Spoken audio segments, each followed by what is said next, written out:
hold hands and close your eyes. It's midnight, and you're listening to the Ghost Story Guys. Welcome to the Ghost Story Guys. I'm Brennan Storr. I'm Paul Bestel. And this is the show where we talk about spooks, specters, and all the other things watching us from the shadows beyond the campfire. Some conversations only make sense after the sun has set, and this is most definitely one.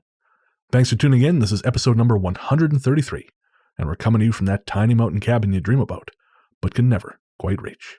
How are you, Paul? I'm okay. It's been a hell of a week. Yes, you've had crazy weather, crazy people, and a surprise peek into a world you did not expect. Yes, I don't expect to get flashed in the establishments in my locality, but there we are. You should stop letting me in. The things you see at 8:30 on a Saturday night in Sheffield. That was 8:30 that it happened. Oh yeah, it was fairly early. Oh, wow. I guess we can all get together, so we're going to celebrate, and some folks are going to do that in strange ways. Yep. Bit of sunshine, the country goes mental.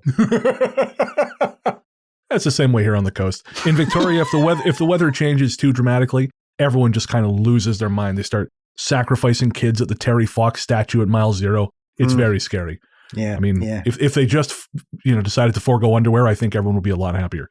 Yeah, absolutely. So yes, that was the start to a crazy few days here in Sheffield. Well, nothing so interesting here, although I had a really great interview for Largely the Truth, and usually I don't talk about Largely the Truth too much here because it's not really a paranormal show, but I ended up interviewing two Canadian horror authors, and man, it was the coolest thing because these guys are also very interested in the paranormal, and the topics of their fiction books are informed by their legitimate research into the paranormal. So one of them, Steve Stred, who writes, I would say, extreme horror. And folks, Steve's a good writer, but depending on how well you can handle extreme violence, I would say approach Steve's stuff with caution. Again, it's good, but it's intense. But he actually joined a cult online in order to research this thing. And he talks about it on the episode, and I encourage you to check it out. It's out now. But just to give you a brief rundown, I mean, this is a cult that was started by the lead singer of a Swedish metal band called Dissection. And these guys are nuts.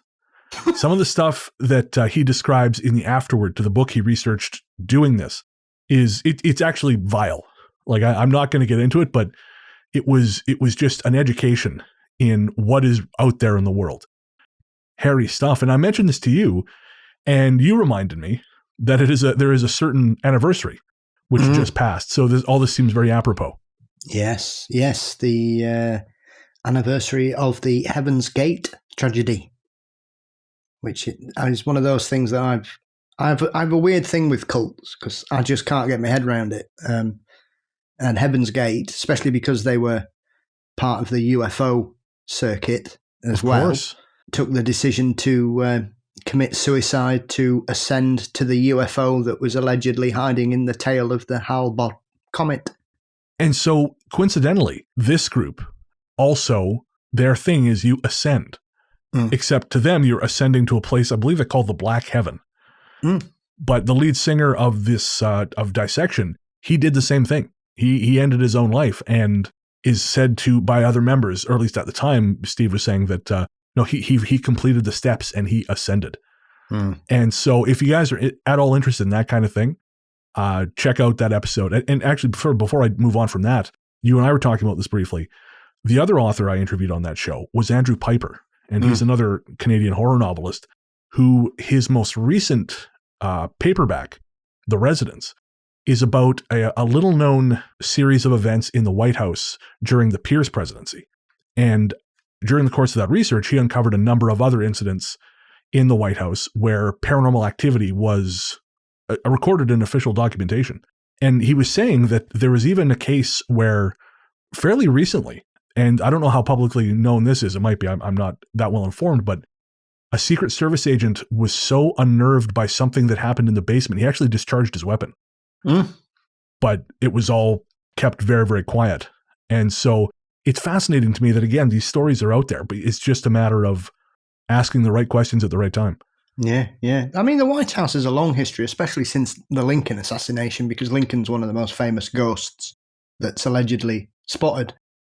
Several world-famous people and notable historical figures have bumped into Lincoln's ghost, including famously Churchill, after he got out of the bath and was sat naked in a chair having a cigar, suddenly realised that Abraham Lincoln's spirit had turned up and said, "Mr. President, you seem to have me at a disadvantage." Well, one, I love the English reserve of that. And also, that's a horrifying image of Churchill nude smoking a cigar. Yes, yeah. Lincoln was seen twice during the Second World War. Once by Churchill and once by Queen Wilhelmina of the Netherlands, and she was he was banging on the door ferociously, apparently, which disturbed her greatly. And she opened the door, and he was stood there, and she fainted and was found by her staff several minutes later, still unconscious on the floor. That's incredible. Mm. The only thing I know about Lincoln as far as that goes is the infamous story of him dreaming, allegedly, prior to his assassination, about wandering through the White House as it was in mourning. And he asks someone who is dead, and they tell him the president. He's been shot. And I think it was in Doris Kearns Goodwin's Team of Rivals. I read that. And it was fascinating because in the in that book, they start to challenge the timeline of when that dream may have happened.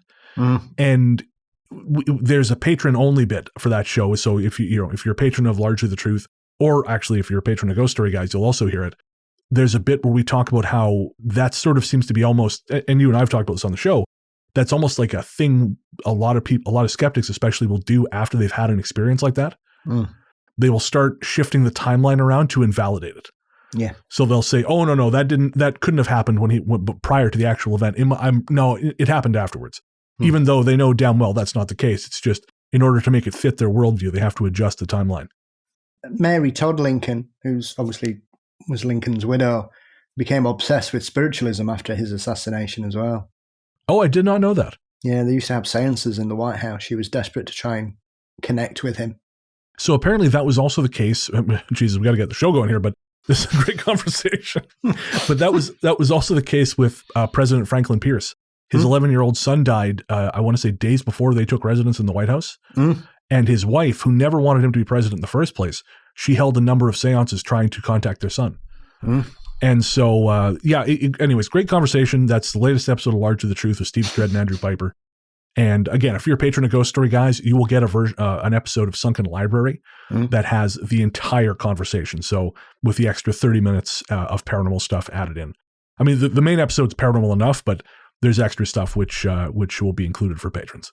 But onto this show, we have a great selection of listener mail, listener stories. There is some really cool stuff, including one of my favorite topics, and we're going to finish with this. Places where time does not seem to follow traditional rules, and which seem to be vaguely sinister because they no longer exist after you leave them. And you have to wonder, what would have happened if you stayed? So I'm really looking forward to that. Before we get there, though, we have to thank our patrons. This one's for the patrons.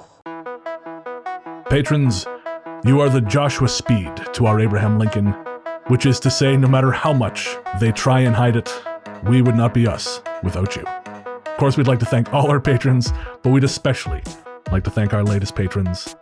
They are Katrina Busquet, Nicola Jones, and a huge thank you to the surprisingly large number of patrons who have returned to the Patreon campaign. It doesn't come up the same way for us. It doesn't tell us exactly who's come back, but we are thrilled to have you guys back. It is wonderful to see your comments and to interact with you on the various posts. So, welcome back to everyone. And if you want to join the team, head on over to patreon.com/ghoststoryguys. That's patreon.com/ghoststoryguys. We'll tell you about all the cool stuff you get at the end of the show, but we will say, for as little as $1 a month, you get ad-free episodes, and who doesn't want that? Ads suck. Again, that's patreon.com/ghoststoryguys. All right, we're going to take a quick break, and we'll be right back.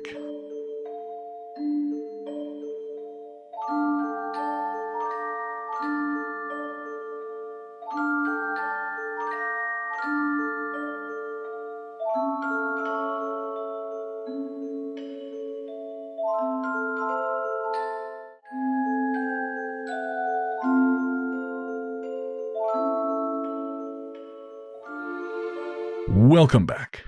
As we said before the break, on this episode we have a really brilliant selection of listener stories. But before we get there, we actually have some really interesting email. And we're going to be sharing more than usual on this show. This might actually be a slightly longer show than normal because there was so much that I wanted to get in. And this, of course, isn't even everything, but it seems like the owls are not what they seem. Episode 132 really, really touched a nerve with some people and really kind of brought the feedback. So I wanted to make sure we share as much of that as possible. Our courteous and efficient staff is on call 24 hours a day to serve all your supernatural elimination needs. We're ready to believe you. And so the first message we have comes from Reese. And Reese says, "Hi guys, love the podcast and have been listening since the start. First time messaging though. We're happy to hear from you. I was just listening to the latest episode and got to the Bird Lady of Burra. You asked if anyone else had heard of a nun-like creature surrounded by small black birds. And now this isn't a sighting, but a weird coincidence. There's a goddess of death in the Critical Roles world for Dungeons & Dragons called the Raven Queen, who fits this description perfectly. I found it kind of funny and thought you might as well. I'll message with my actual ghost experiences at some point." Well, first off, Reese, please do. And second, I always wonder with D&D, I know with The Witcher, as far as that kind of stuff goes, some of that is based on actual Eastern European lore. You know, things like the Peroniac and stuff like that. So I always wondered with Dungeons & Dragons if some of this stuff is kind of being pulled, or at least like partially pulled from someone's half-remembered either perusal of a folklore book or a rainbow song. You know, it could go either way. This next one is from Cadnis. Love, love, love the podcast. You guys have a wonderful on-air relationship, and you can make me laugh in the darkest of moments. Ghost Story Guys also has the best sound production of any podcast out there. I fall asleep listening to GSG most nights, no offence. I find it a very comforting place to be in a very scary world. I do the same, no offence taken. Not listening to us, obviously, that'd be weird. I want to believe, but I'll have to have my own experience first. So when I had a minor experience a couple of nights ago whilst drifting off to the episode about owls, it gave me reason to pause. I grew up in a rural area not far from the land of the Falk monster. And yes, Paul, I'd love to catch a glimpse of his hairiness, but no luck so far. And I've often heard folks saying that hearing an owl hoot is a portent of things to come. As in, when an owl hoots 3 times, the spirit of someone close to you is trying to send you a message. The number of hoots is apparently significant. As I was drifting off the other night hearing tales of spectral owls, maybe I heard 3 distinct knocks. No hooting, but 3 clear, solid, evenly spaced knocks. I paused the podcast, no repeat. No sounds at all. The house was silent and my cat was soundly asleep. I backed up the podcast and replayed twice, but didn't hear it again. I have no idea where it came from, as not hearing it again gave me no way to trace it. My home is brick, and there is no exterior wood, so I wondered, are the GSG sending out subliminal messages? Just joking. Anyway, I'll keep listening to your fabulous podcast, and for any messages that might just come through, thanks for all you do. Clearly, the Beast of Boggy Creek popped round to say hello. It's a busy place. Absolutely, absolutely. Oh, I'd love to live near folk. Amazing. I love that you know these things, because again, I don't actually know the folk monster. That's the Beast of Boggy Creek. Oh, okay. That makes That's okay. That's the name. Of course. Fabulous. One of the best cryptid semi-documentaries ever made, and still stands up 50 years on. Is where I have to admit, I still have not seen it. Oh, it's amazing. It's still, I'm sure I've told you this, the first time it was shown here in the UK in 1980 at 6:00 in the evening with no warning. And as a 8-year-old who loved monsters, I thought, fabulous. Can't wait for this. And by the end of it, I was shitting a brick. It had terrified me. Ironically, mostly because of the man being attacked whilst he's on the toilet and the hairy hand coming through the window and grabbing the babysitter. Ah! Well, I mean, that sounds pretty goddamn scary. Yeah, it's not what you want to see on a dark November evening. No. Wonderful. I recommend it. Anybody who's never seen it, see it. And obviously, Pamela, who's the director's daughter, has managed to wrestle ownership back to her and her family and remastered it. Lyle Blackburn's done the narration on the film and documentaries and all sorts. So it's a wonderful collection now. I was going to say, yeah, I remember hearing about the restoration because I love that kind of stuff. I think they did like a brand new 2K master or something. Yeah, fabulous. It looks amazing. And Cavness, I just want to say, I really appreciate the kind words about the audio production. Everything that I do with Ghost Story Guys is self-taught, and that's just very nice. I like to hear that. That's a very nice compliment. This one's from Mina. And I hope I said that right. If it's Mina, I apologize. I'm assuming it's Mina. If I'm wrong, give me shit. I know you follow me on Twitter, so feel free. Mina says, so here's a fun one. When she was close to, oh, this is fucking terrifying. I remember this one now. When she was close to 3, my oldest started talking about her new friend, Mr. Skin. As you can imagine, I immediately hated whatever this was going to be. But wanting to humor her in case I wasn't hearing her toddler speech clearly, or if Mr. Skin was something innocuous she came up with because we talked a lot about her body, hands, hair, brushing her teeth, I replied with, oh, well, that's nice. Oh, my sweet summer child. Mr. Skin wasn't brought up often, but she would talk about him at random times during the day. Once at lunch, she was casually eating her meal and said, Mr. Skin's hungry too, but he doesn't want a sandwich. Nope. Absolutely not. I think I told her, well, Mr. Skin can have some applesauce then. And she just shook her head. I asked her, about 6 months into random Mr. Skin updates, so why is his name Mr. Skin?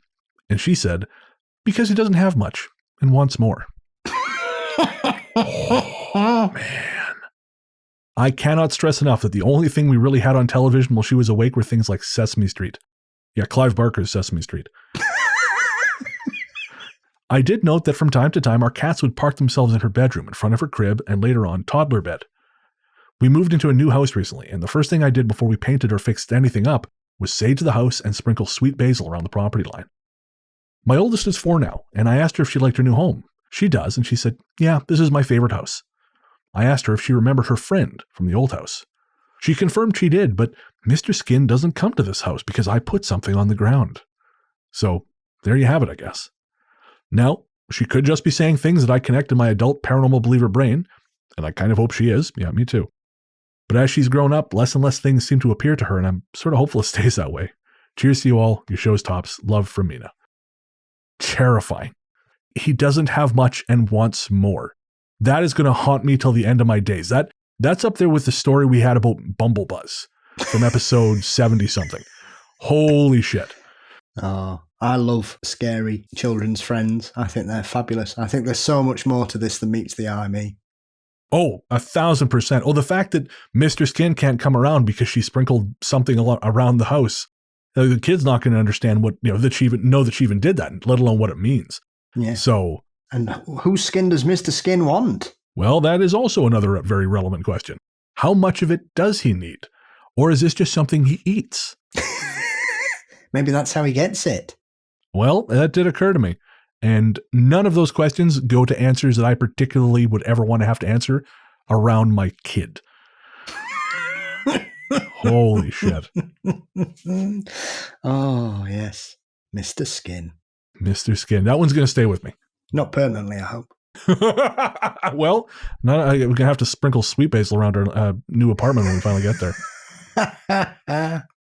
All right. Next. From Elliot.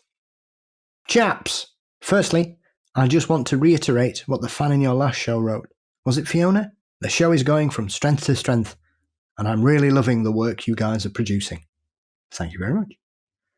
Secondly, when I saw the title of the last show, I was brimming. I knew this would be a classic, and I wasn't disappointed. Brennan, as you know, I'm somewhat familiar with raptors, especially owls, as I own a few, and a certain raven. I love the discussions you both had about owls and their lore, particularly the puzzlement from Paul on why they get their wise moniker, because as he rightly said, they're as thick as 2 short planks. Albeit experts at stealth hunting and being super cool for sporting the same ankle talon concept as the infamous Velociraptor. Indeed they are. Anyway, the reason they get their falsely attributed wisdom trait is partly that the Greek goddess Athena was often carved and painted with having an owl on her shoulder. Athena was known as the god of war and all things wisdom, so by proxy, these fluffy but deadly morons gain the trait by proxy. Bonus nerd fact, a lot of owls often have the Latin prefix Athene for their scientific name, such as the adorable US-based burrowing owl's scientific name, which is Athene canicalera. There you are. Murdered that. Latin was never my strong point. The Greeks had it coming. Which is a wise minor burrower. I knew my useless knowledge would be arguably useful. Thanks again, guys, for the laughs and the time you both put into your excellent broadcasting. Long may it continue. Best wishes, Elliot. You're very welcome, Elliot. Yes, and thank you, Elliot. Elliot's one of the few listeners I've had the good fortune of meeting in person. He was in Victoria late last year, I believe it was, from the UK. And yeah, if you want to know more, his Raven Loki has his own Instagram account, and it was featured, I think, on either the Daily Dot or Animal Planet or something like that. And honestly, Elliot has some great stories about the horror that is going viral, what that can mean for your life. It was an education. Yeah. But thank you, Elliot. I did not know any of that about Athena or about the Velociraptor stuff, which is very cool. Well, that's the reason why the owl is in the original version of Clash of the Titans. Oh, no kidding. Because it's Athena that sends it to Perseus. I have never even seen the original Clash of the Titans. Well, I'm one of those people that the first one is a better film, but the second one, I prefer the monsters. So that's the one with Sam Worthington? Yes. Okay. Hello, my name's Perseus, and I'm here to kill Medusa. What do you mean? Of course I'm from Athens. Mate? Yeah. Where's the bar? Yeah, that strange noughties trend of casting people and them not just bothering to do any accent at all.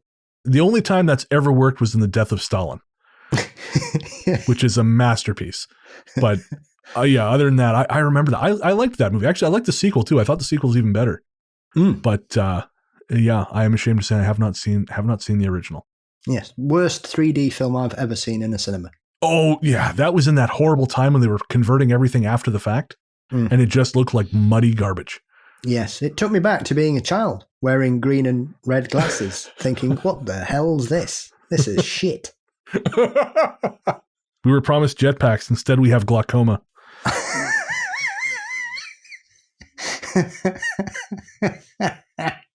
So thank you to everyone who wrote in. Guys, we read everything you send. We love your messages. We love hearing from you. Again, it's just nice because, this is only really a couple of us who put this together. And so we're up against shows in some cases that have staffs of 10 to 15 people. And so it's always wonderful to know that you're enjoying the show, that it means something to you. And we just like hearing that. So again, if you want to send us a message, ghoststoryguys@gmail.com is the way to do it. There's also the ghost line and stuff like that, but we'll talk about that at the end of the show. But speaking of messages, now it's time for our stories.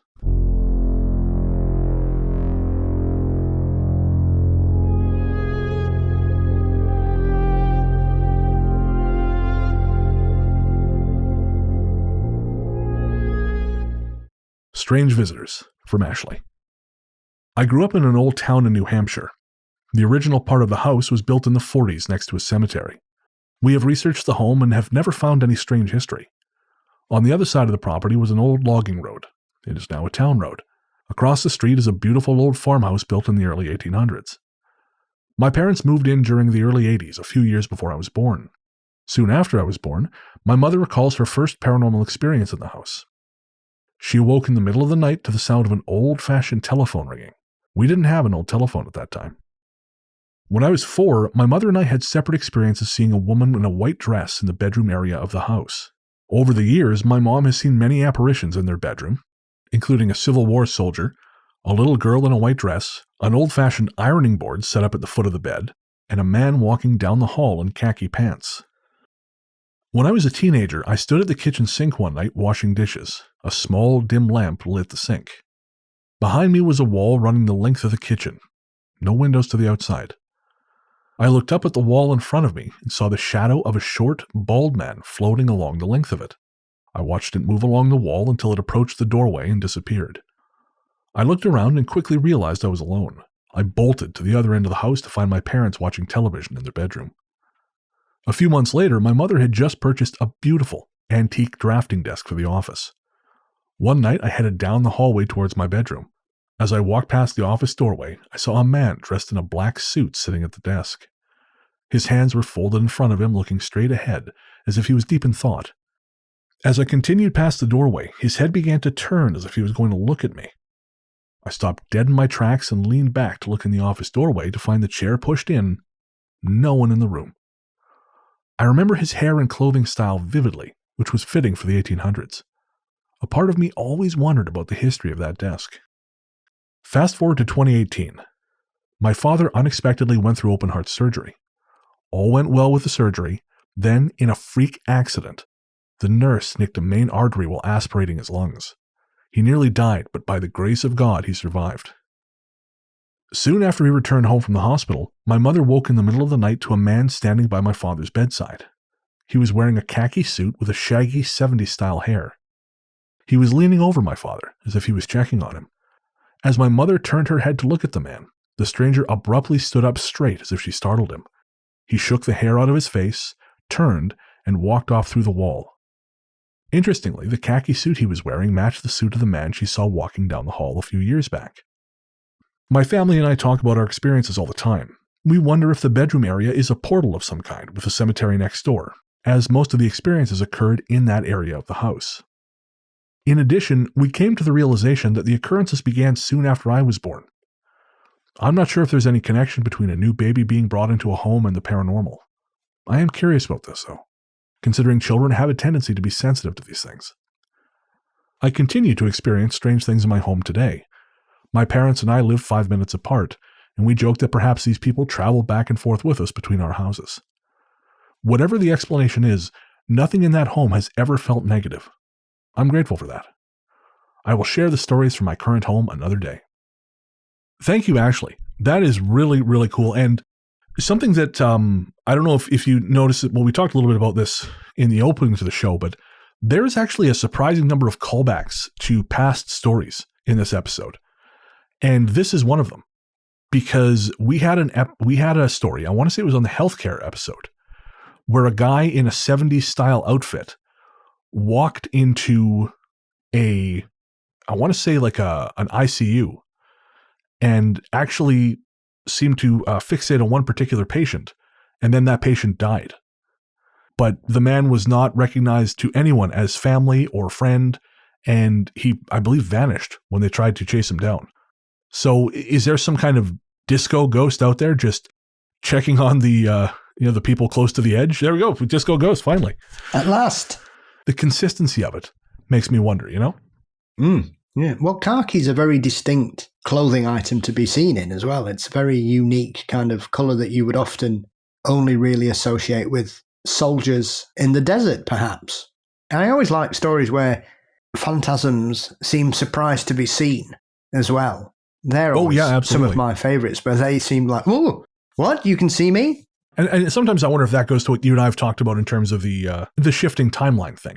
You're actually just ruining someone's placid evening in 1975. and you've become a ghost story for them. Or 2050, which may be optimistic at this point, but I can dream. Yeah, maybe khaki will be back in by then. Considering all I wear is khaki trousers, I'm hoping. Ahead of the curve. Thank you again, Ashley. Horry Park Temple from Ian. I've discovered your podcast over the last few months whilst working from home. I've fallen into a pattern of listening to 80s music in the morning and then ghost podcasts after lunch, and yours has become a firm favourite. I'm a big believer in ghosts and the paranormal, although as I've got older, I have learnt to look at the unexplained from several angles and always the default to ghosts, like I used to as a youngster. My mum was one of 4 children, 3 girls and 1 boy. The family lived in a terraced council house in Wolverhampton in the Midlands in the UK, from I believe the late 1940s until the mid-1980s.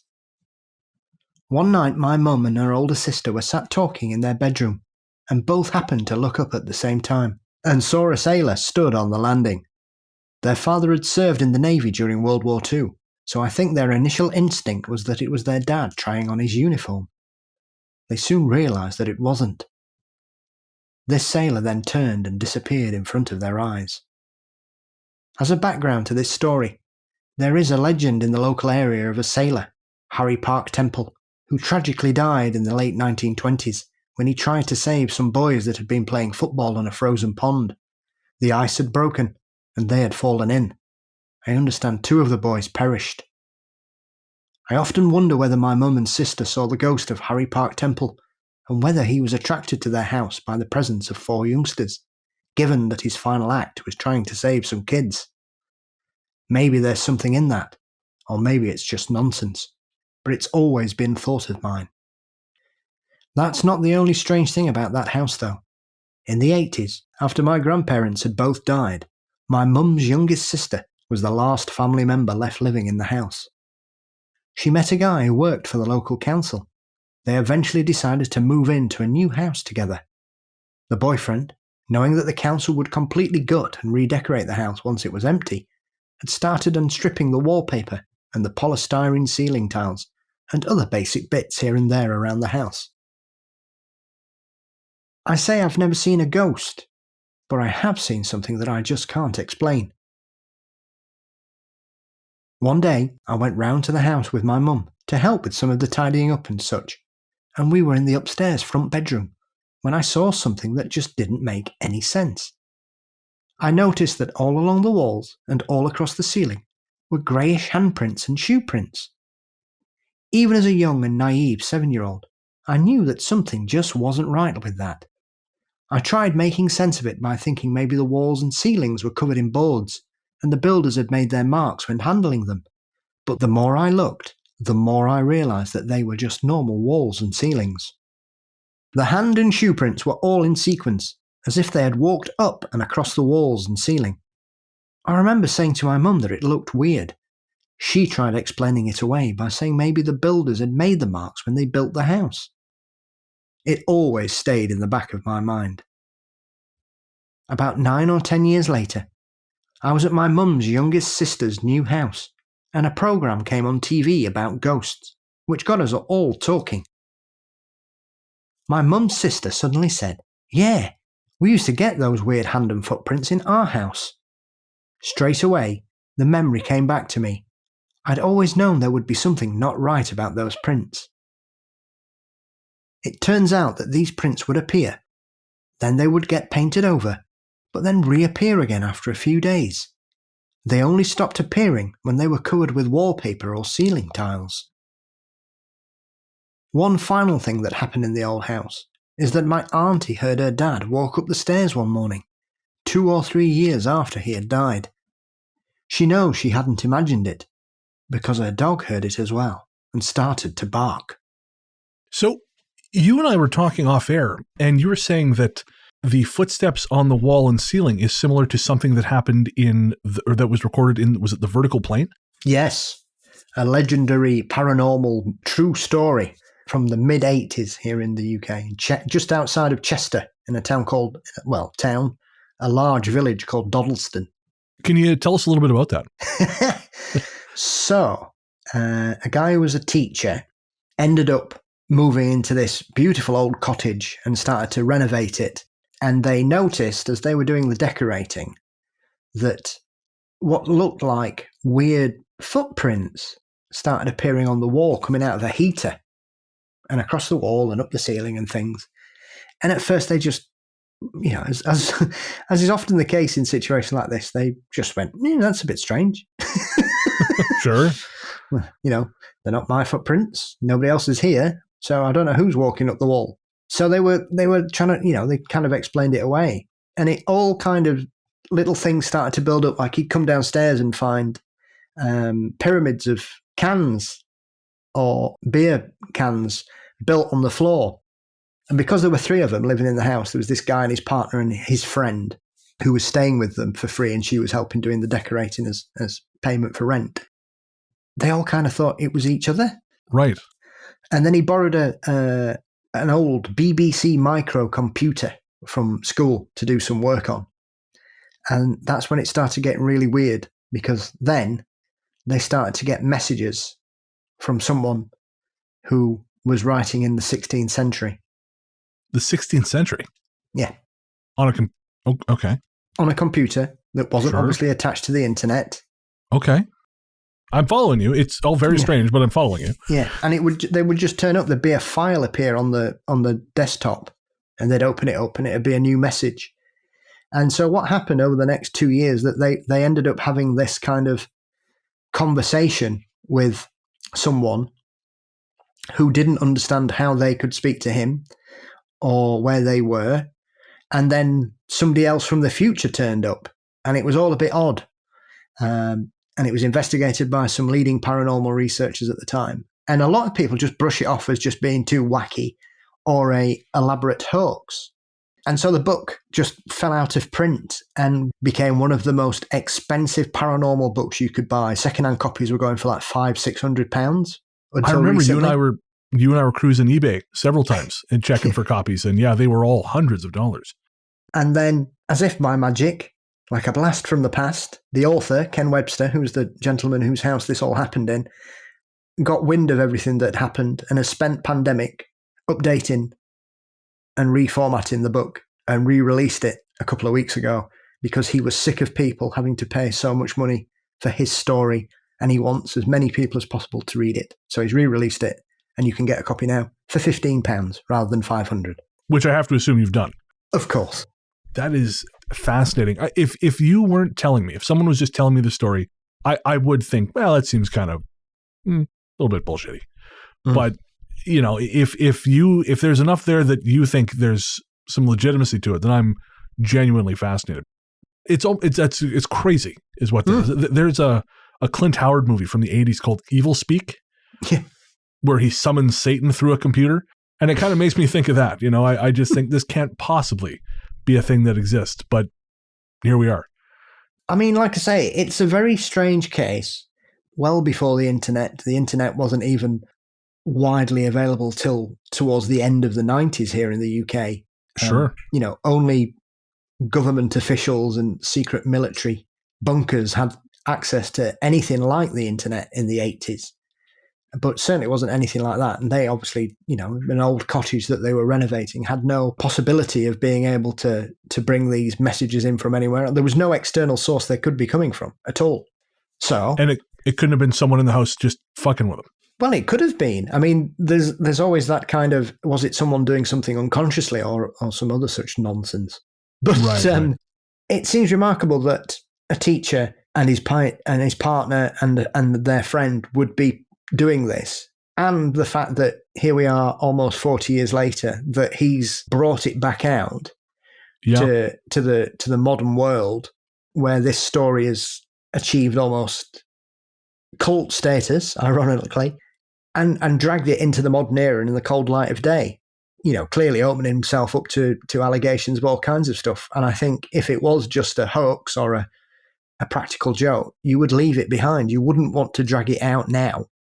The cynic in me thinks if he sees that there's money to be made, then that there's that. But because when you and I, again, when we were talking off air, I suggested that maybe in this story it's possible that the boards had just been trod upon by builders, but you were saying that's very unlikely for the top board, whatever you said. What was the name again? Plasterboards. Right, they're not going to be walking on that. Yeah, or if it was an old council house, they would have basically knocked it back to brick and then plastered it all. So it would be solid plaster. It wouldn't be wood or anything like that, because that's not how they built council houses over here. Right. Interesting. So there's just ghost of Lionel Richie dancing on the ceiling. Well, it was the mid-'80s. There was a lot going on here. A lot of partying. I was going to say, just tornadoes of cocaine blowing through England. Not perhaps in Wolverhampton, I suggest. Okay, fair. Speaking of books, I actually just found out as we were going in to record that my book, A Strange Little Place, will no longer be available everywhere fine books are sold. It is going out of print. It is. I just heard from Llewellyn today. So I get to buy as many copies as I want of the remaining stock for 80% off retail.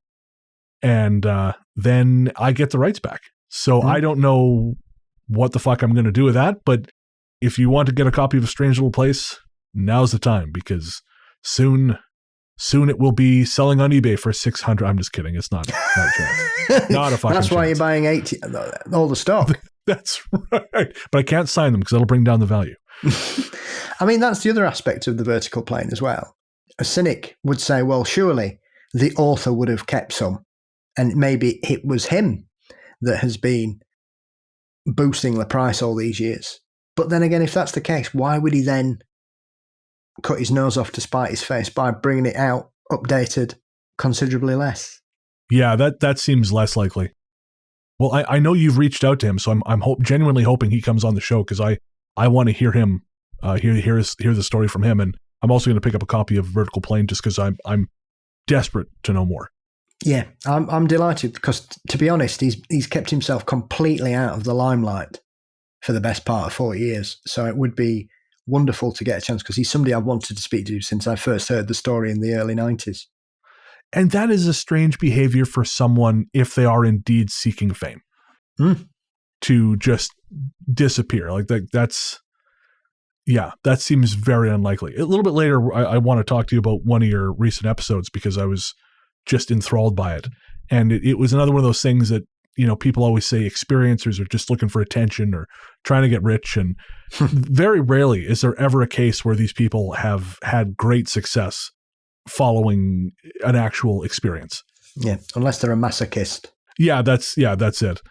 I generally, it seems like the only people who've done really, really well from these things, not across the board, but generally, are people who are transparent bullshit artists, like a number of the folks you and I have talked about. No comment. Names redacted for legal purposes. Thank you so much for that story, Ian. Superstition Mountain Birds. From Terry. In the early 90s, I was living in Phoenix, Arizona, and had recently moved to a new apartment complex outside of city limits near the Superstition Mountains. Rent was cheap for a nice apartment, since the location was a pretty far drive from the city itself. Within a few months of moving in, my good friends Mary and Jim came for a visit from the Midwest. I gave them my bedroom, and I slept in the living room on the couch while they stayed. One morning, Jim got up early to go outside and sit on my balcony to watch the sunrise over the desert. He hadn't been outside long when he came running back in to wake me up. He said, "Sorry to wake you, but you have to come see this." The sun had just come up, so I got up and followed him out to the balcony. He pointed to a gigantic bird-type creature perched on top of a pointed rooftop on the building across from my apartment. This thing was huge. The only way I can describe it is that it looked prehistoric. It was totally gray in color with enormous wings and a gargoyle-looking head. We had no idea what it was. We sat there and watched it stare back at us for several minutes before it took off. The wingspan must have been 12 feet across. To this day, we have no idea what it was. The closest thing that it looks like is a condor, but the coloring is all wrong. It looked like something from the dinosaur age. Jim is an ex-Marine, not prone to exaggeration, and he still remembers it vividly and cannot find anything that resembles it. Later that same day, Jim and Mary were out sightseeing, and I had an appointment for work that took me further east into the desert and closer to the Superstitions. I parked my car at my destination and cracked the window the smallest amount, about a 1/4 inch. In the desert heat, you do this so the windows don't shatter from the intense heat of the day. Holy shit, I had no idea. After about 30 minutes at my appointment, I came back to my car to see a big bird flying around inside it. There is no way it could have gotten into my small sedan without me seeing it fly past me, or get in through the small crack in the window. It was a state bird of Arizona, a cactus wren, and about 8 inches long, so it's not a small bird. After what happened that morning, I couldn't believe it. I have no idea how that bird got into my car, and after the events of that morning, I was stunned. And so, Paul, there have been accounts of large, almost like dinosaur-type flying creatures seen, has there not? Oh, yes. Yes, absolutely. Pterosaurs are something that has often been reported for years, especially in states like Arizona and Texas and New Mexico, even going back to one of the great cryptid mysteries of an alleged photo that lots of people, one of those Mandela moments where lots of people think that they've seen a particular picture of a group of Civil War soldiers with a pterosaur nailed to a barn that they'd killed. Okay. But the picture doesn't exist. Nobody can find the magazine it was printed in. It's one of the modern mysteries of cryptozoology. Why do we all think we've seen this picture when it simply doesn't exist? Nobody can find it. Do you know where it started? Where the first person to seem to recall this? It's been bouncing around since the 90s, and it's one of those things where people go, oh yeah, I've seen that. And there are lots of sort of modern fakes of it. Right. But nobody can find the original because people remember seeing it in the 50s, and people think, oh, well, it must have been in Fate magazine. But no, nothing in Fate. Nobody can find it in most other magazines that were around in the 50s and 60s. So it's just sort of one of these memories that everybody seems to be aware of, but nobody can find where it began. But there have been, as we were saying, stories of real life encounters that go back to the sort of 1840s, 1850s. There were plenty of newspaper reports of cowboys out on the ranches encountering giant pteranodons and pterosaurs and the like flying around, and they're still reported even into the modern age. And obviously they look so strikingly different to everything else that, as that story there refers to, they look prehistoric. They can't be anything else. Yeah, 'cause there's no mention in that story of feathers, of anything like that. Like this is just like some leathery abomination from time immemorial. Yeah. Ken Gerhardt's your man on this subject.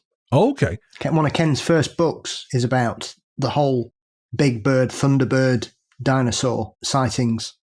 Interesting. And you've talked to Ken about that, have you not? I think we've actually referenced the Ken's episode, because Ken's one who works in the zoo, right? Yes, yeah, San Antonio Zoo. One of the first episodes I did, we were talking to him about some of these strange big bird sightings, because obviously they kind of get roped in with thunderbirds, which are another allegedly non-existent bird that people just are mistakenly not understanding what they're seeing, and they're misinterpreting a normal bird. Most people who say that they've seen these giant eagles or whatever say that, you know, they're talking 20, 30 feet across. And there's a famous incident from a guy who was in a small plane in Alaska who came across one whilst he was in the sky and said that the bird was as big as the plane he was in. Jesus. That's not a bird at that point. That's a winged behemoth. That's a reason to land. That's what that is. Yes, and stay there. Although if it's that big, it can pick you up, so you're not even safe on the ground. No. Imagine a world where we are no longer the apex predator. The world where there are giant gargoyles that fly around. Actually, like one of the owl stories we had. The thing that was the size of a smart car sitting up in the tree. Yeah. If that takes exception to, you know, your brightly colored floral shirt, for example, that some of us might be wearing at this moment, and they just swoop down and off you go. What a horrifying thought. Yeah, but they're not that far back in our modern history. Okay. Everybody knows about the legendary flightless bird, the moa, that lived in New Zealand. And there was an eagle, I've forgotten the name of it. However, there was an eagle that fed on moas. And moas would grow to 9 feet tall. They were like an ostrich on steroids. And this eagle fed on them. So when the moa died out, so did this eagle. And that's only 500 years, 400 years ago. You know, I'm very sympathetic to the cause of the environment. You know, I recognize the harm we've done as a species to our ecosystem. However, I have to think sometimes that, you know, if it was to establish us at the top of the pecking order and got rid of the giant man-eating birds, I mean, maybe it was worth it. So it's not that far away, really, in the timeline of history. And of course, people say that they haven't died out. They're still scattered across the Pacific. Well, it makes me think about the concept, again, of like time slips, or just, you know, the permeability of the barrier between timelines. You know, maybe they're just, every now and again, you get one of these things floating around and it's thinking, what are all these delicious little morsels down there?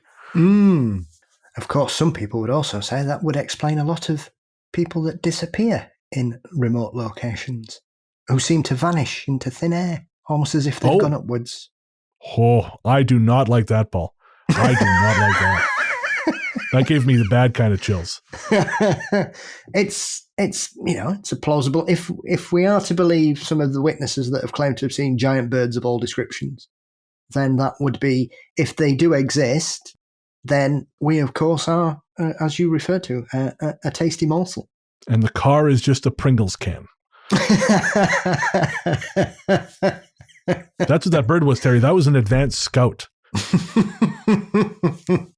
Thank you for those enduring nightmares, Terry. I hope that you stay safe from the giant birds that apparently live in Arizona.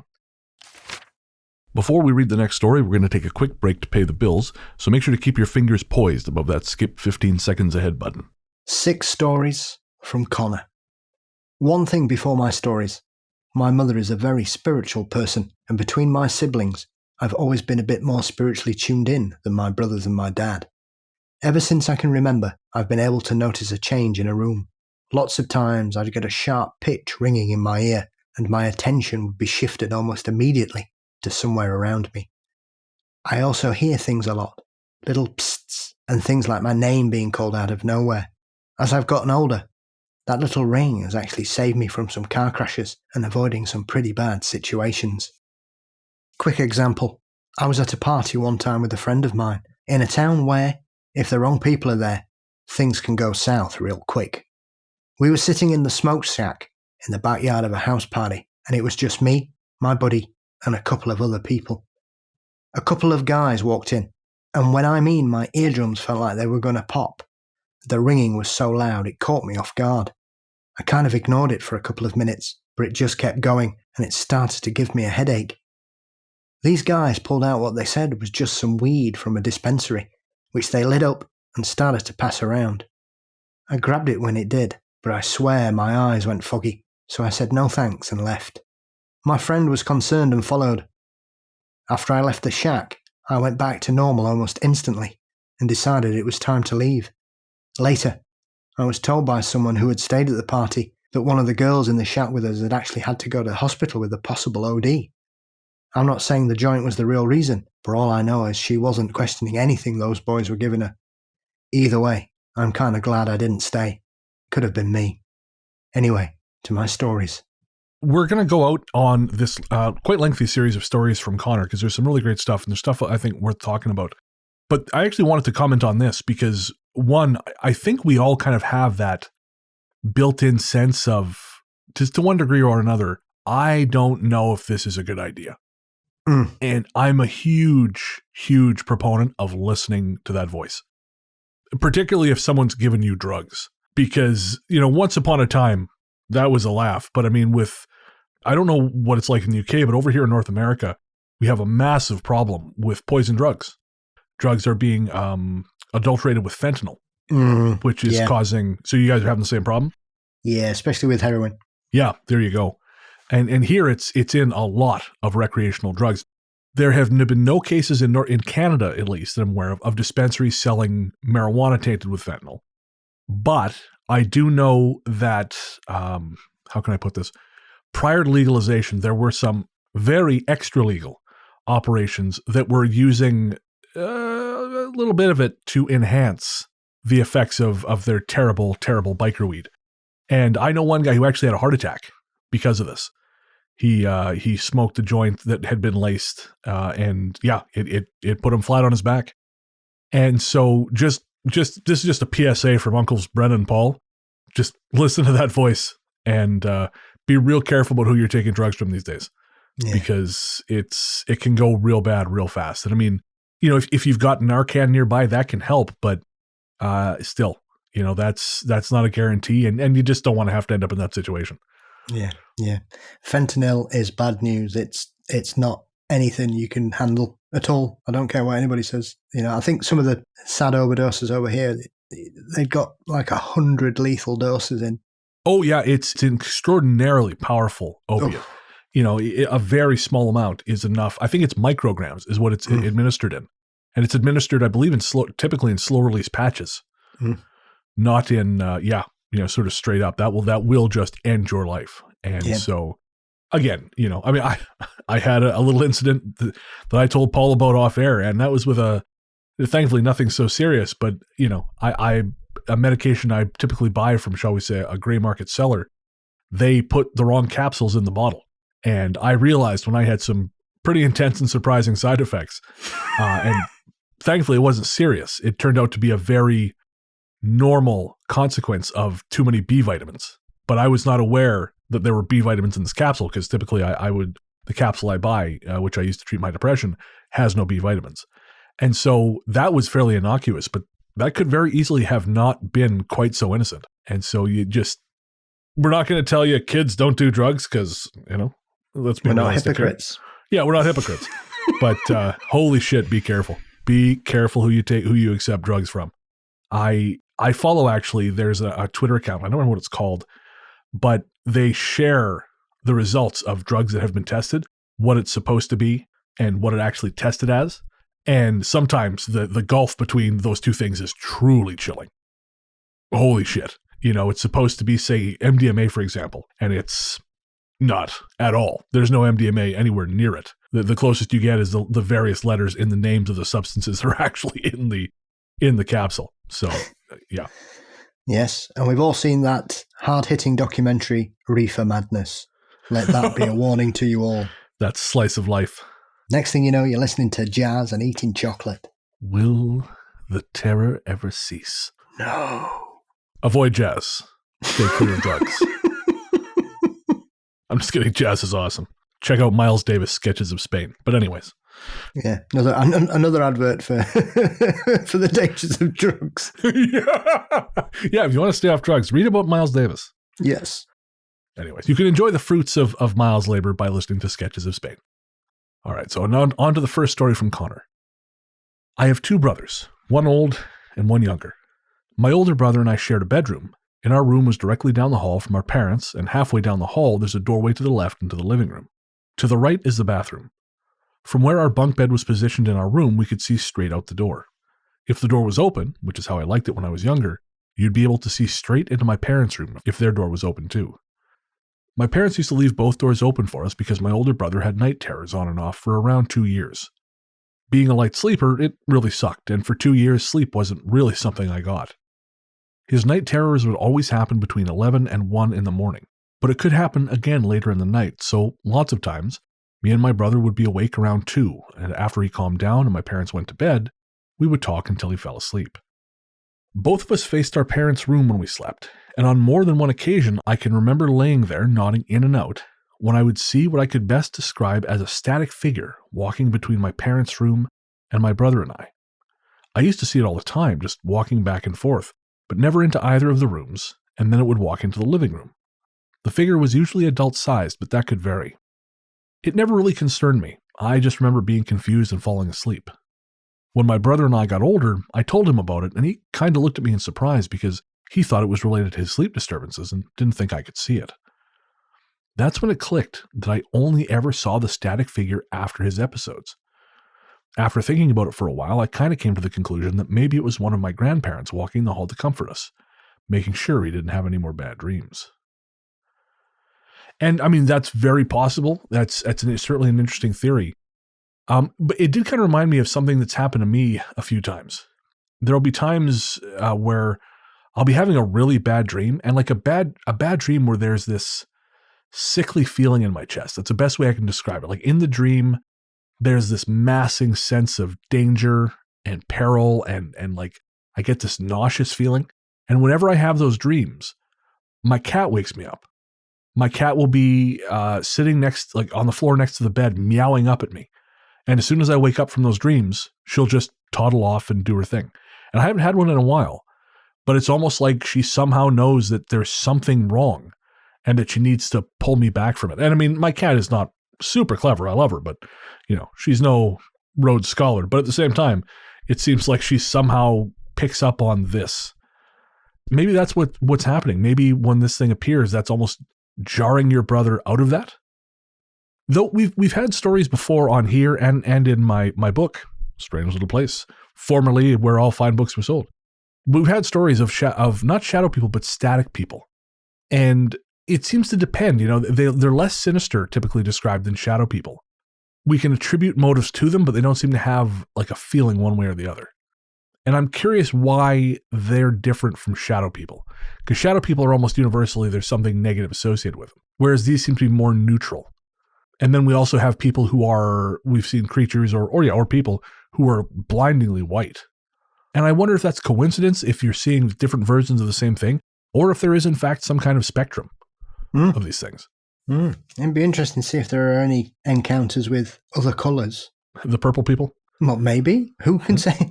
Who knows? There are a pantheon of ghosts of a variety of colours. Red ladies, green ladies, blue ladies. True. So if you would look at it on a possibility spectrum, then surely if people see different colours when they see spirits, why wouldn't they see different colours of these static or shadowy entities? Just because the majority of them tend to be darker, or as you mentioned there, some of them are blindingly white. Why aren't we getting, or are there reports that simply one of those things that people just don't pick on it because it's not the Shadow Man, it's not the Hat Man? Your mention of color and spectrum, that actually reminded me of something I wanted to run past you. Recently, you had the researcher Zelia Edgar on your show. And so I obviously listened to your show, really thought that was a great episode. And so I've been watching some of her videos on YouTube. And she talked about this one entity, and I don't remember the specific name of it because I'm shit for details sometimes, but it disappeared once the sun started breaking, basically. Or it would disappear when the lights come on. And we've talked about that on the show. I mean, he says a shadow person, you turn on the light, it's gone. And it got me thinking, I wonder, is it possible that these things occupy the same wavelength or spectrum of light as like say sunlight or, electrical light, but it's so much weaker than those things that when a more powerful light sort of it appears, or it can almost force it out of the space. And again, I know fuck all about lights, so there could be someone who knows a lot about light spectrums kind of chuckling to themselves in the tub right now. But I just wonder, is it possible that, because Keel always talked about these things existing in the ultraviolet spectrum, because there was this idea of, a lot of people who were seeing alien activity close up, they have these actinic burns, which are consistent with UV exposure. And so I wonder if it's possible that these things occupy a wavelength of light, which is so weak in order for it to become visible. Whatever wavelengths of light they typically exist in, they're quite strong, but we can't see that. So in order for them to be perceptible to us, they have to occupy these wavelengths, which are perhaps not natural to them, or it's an additional strain. And when a more powerful light source enters, it cancels out their appearance. What do you think? Absolutely, of course. And at the end of the day, sunlight is essentially radiation, isn't it? So who's to say? And it doesn't necessarily have to be ultraviolet. It could be infrared. There are two parts to the end of the spectrum when it comes to colours. Of course, yeah, that too. So why not? If they exist on a certain wavelength or frequency of light, brighter light would simply swamp it, and therefore they then become invisible. But you often hear that when people describe seeing creatures that are blacker than black. And it's that what makes them noticeable, is that they are darker than the night. Why not? Yeah. Speaking of strange things seen, I was mentioning to you again off air that on the way home from breakfast this morning, I was listening to not your most recent episode, but one of your most recent episodes about is it the Pentuck incident? Yes, in Wales. I wonder if, could you talk about that a little bit? Because I think it's a fascinating case, and I think the audience would really get a lot out of it. Yeah. So I spoke with the primary first-hand witness to what can only be described as a UFO event over the small Welsh village of Pentuck in the beginning of 2016, which was a collection of high strangeness, talking of Keel, where people became aware of a lot of activity around their home in the sky, where planes were just buzzing around constantly as though they were watching for something. And then after 3 days, several witnesses reported seeing a variety of lights. And then, to their amazement, a giant illuminated pyramid appeared above the fields at the back of their homes, which was then intercepted by military aircraft. A dogfight of sorts occurred, and then it came to a cataclysmic conclusion with 2 large explosions which rocked the area and were registered on seismologists' instruments in the area. And that's where the weirdness really began, because lots of weird army personnel started to turn up. People in all-white paper suits scouring the areas. Lots of wasteland was tidied up meticulously. Yeah, the witness you were speaking to, was it Kaz Clark? Kaz Clark, yeah. Yeah, she described actually finding what she thinks is the impact crater or the explosion area. And she said the trees were harvested way ahead of schedule. In fact, in violation of local ordinances. Yeah. I'm seeing the pictures. Oh, you have? Okay. something hit those trees. Fascinating. Absolutely. Because if you live anywhere near a wood or a forest, or you've even seen a tree get blown over, it goes roots first. That's what brings it down. It doesn't snap in half. Strangely enough, when I was speaking to Yowie Dan, when we were talking about his documentary Track, there's a bit in that where somebody tries to break a small sapling, probably 2 inches, and they can't do it. They can't snap this sapling. So, we're talking about a 60-foot tree that's been shattered in the middle. Huh. So the only thing that can do that is an impact. And it wasn't lightning because there wasn't a storm. Right. And there's no burn marks there. So something clearly hit those trees, and then within a couple of weeks, they were all felled out of season. And there was the report as well of the hospital, which Yes. they described smoke falling from the sky. Mm. And the MOD, the Ministry of Defense, they tried to claim it was sort of like a mock incendiary device or part of some training exercise. Mm. But they don't have like a percussive blast, No. and they also do not produce smoke. No. So none of the stories add up. Yeah. No, none of it does. And it's one of those things. And, as we talk about people who have experienced strange things, Kaz has been absolutely eviscerated online by other ufologists, by other researchers. And it's remarkable, really. It's one of those experiences that if you listen to it and look at it in the cold light of day, and even if you don't believe all of it, even if you only believe portions of it, it's still a deeply troubling encounter on whatever level. Oh, yeah. What really caught my ear, listening to it, was the fact that there was a green glow to some of what she saw. Mm. And that is so consistent with things we talked about in the show. Mm. I mean, with my own experiences. My one personal UFO experience was, I don't know, grade 6 or 7. I perceived it as coming from above the mountain in front of my house. I can't remember the one it's called. My friend perceived it as having come from Boulder Mountain, which is the other direction. But it was like we were bathed in green light. Mm. It was like the air around us turned green. Mm. And I remember looking at my hands and not being able to comprehend what was going on, because all of a sudden everything was just green and almost kind of glittery in a way. And then, I don't know, it lasted a couple seconds and it was gone. And we sort of looked at each other and said, well, time to go inside. But it was green. And then there was another account that I received from someone who refused to go on the record, or I should say refused to be identified, because they were pretty embarrassed about having seen it. But they were out driving with their son south of town, and they saw what at first they thought was a helicopter, until they realized that it was not disturbing nearby trees. And it was wreathed in a kind of green mist. Mm.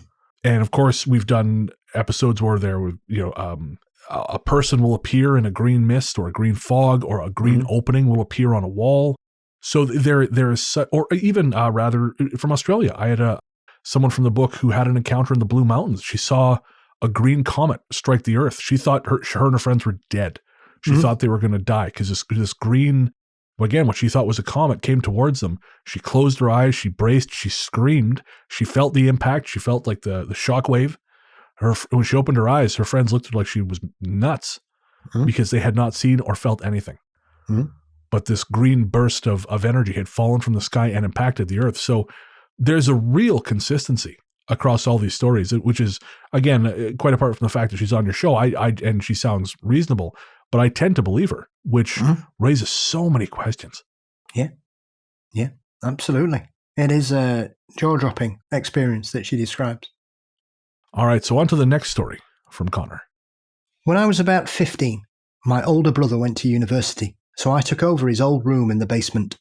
It was just me down there, with my parents and little brother all upstairs. I was very bad at getting up in the morning back then, so my mum would come down and wake me up. One night, I was half asleep facing the wall my bed was up against. I felt the edge of the bed sink like my mum had come down to wake me. But about 20 minutes before this, I'd gotten up and gone to the bathroom, so I knew it was still only around 3 a.m. I felt the bed sink much more than when my mum would sit down. Then I felt someone tug my pinky toe on my closest, sunken side. I called out to my mum, expecting her to say something, but there was no response. I turned over and saw no one, and my bedroom door completely closed. I still felt the imprint of someone sitting though. It took a minute to process all of this, but once it clicked, I was out of there like Usain Bolt. I smacked the light switch on the way out, but didn't turn back till every light in the basement was on. I told my mum about it the next morning, and she told me that it was probably my grandpa, who passed before I was born, coming to check up on me. She told me my grandpa used to pull people's toes to annoy them when they were growing up, so she thinks it was just him coming to say hi. I mean, I do love the visit, but next time you grab my toe, don't make it at 3 a.m. in the pitch black, you dick. Yeah, that's rough. That grandpa's got a real dark sense of humor there. The sitting on the bed thing, you know, again, I've mentioned this before, but that happened to Nick in our old building. She came out to the living room to ask why I'd sat on the bed and then left, and I hadn't come anywhere near the bed. I've been sitting in front of the computer the entire time. I've seen something like that. Was that the experience with your brother? No, I didn't see that. I just heard about it. The one I saw was at my auntie's pub, ironically enough, in Chester. Okay. They had a poltergeist called Fred. Right. And I once walked past my cousin's room to see one of their Labradors laid on its back in ecstasy, because it was quite clearly having its tummy stroked. And next to where the Labrador was laid, there was clearly the indentation of someone's bottom. Wow. And the dog was moving about, and the fur was twitching a little bit. Could have been nerves, I suppose. Jesus. But to all intents and purposes, it looked like someone was sat there, and nobody had been in that room. It wasn't a depression formed by somebody getting up quickly and hiding or something. There was nobody else there. Right. It was just me and the dogs. I mean, when I finally shuffle off this mortal coil, I'm certainly, if I can come back to hang out with dogs, I'm certainly going to do it. I don't know if there's many people I'd bother coming back for, but... Yeah. Fred was a good sort. He was a cheeky poltergeist. He was always opening and closing doors and tickling dogs. And the dogs quite liked him, which is quite unusual for a haunting. That's just a good point, yeah, because dogs usually react quite negatively. Yeah. They would always, you could always see them just watching somebody walking about. They would always you could see them, their eyes moving. Clearly this was not Mr. Skin. Yeah, clearly. All right, so the third story from Connor. This was the same year as my last story, taking place when my older brother came home from university for the weekend and went to a party. Being a light sleeper, I usually wake up if people are talking in the living room downstairs. Having shared a room with my brother for most of his high school career, I was pretty used to dealing with his drunk ass when he got home from a party. So when I woke up to people talking in the downstairs living room, I assumed he and his buddy were home. Loving to see him drunk and stupid, I went out to the bathroom, but when I came out, it was pitch dark, and no one was there. Being so sure he was home, I turned the light on and walked into his room to make sure he wasn't passed out somewhere, but he wasn't there either. I forgot to mention that my parents and little brother were gone to a hockey tournament, so it was my duty to make sure my older brother didn't choke on his own vomit. It's a lot of responsibility. When I was in his room, which was downstairs too, I heard a cup fall on the ground in the kitchen upstairs, which is directly above his room. I went upstairs and once again found it pitch dark. Trust me, if he was home, he would be in the fridge if he wasn't already downstairs. So I turned on the light and saw the cup on the kitchen floor, but no brother. I watched TV with the lights on until he got home. That night was almost like the starting point of a lot of random cups falling on the ground in the kitchen, but only if someone was alone in the house. I mean, that almost sounds poltergeisty. Yeah, and unusually respectful of people's crockery. Oh, in terms of just dropping it and not smashing it? Yeah, usually just throw it against the wall. I hate this cup. I hate this glass. Well, this is the happy toe-tugging poltergeist. So he's just kind of a scamp, maybe a little bit of a pervert, but he's not angry.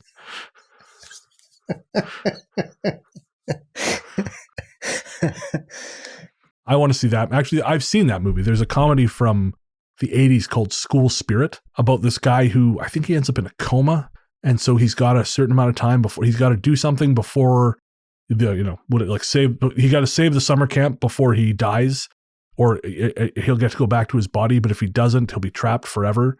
So he uses this as an opportunity to woo a bunch of college girls. And anyways, it was on Prime. It's absolutely filthy, but the perverted poltergeist in me had a lot of fun with it.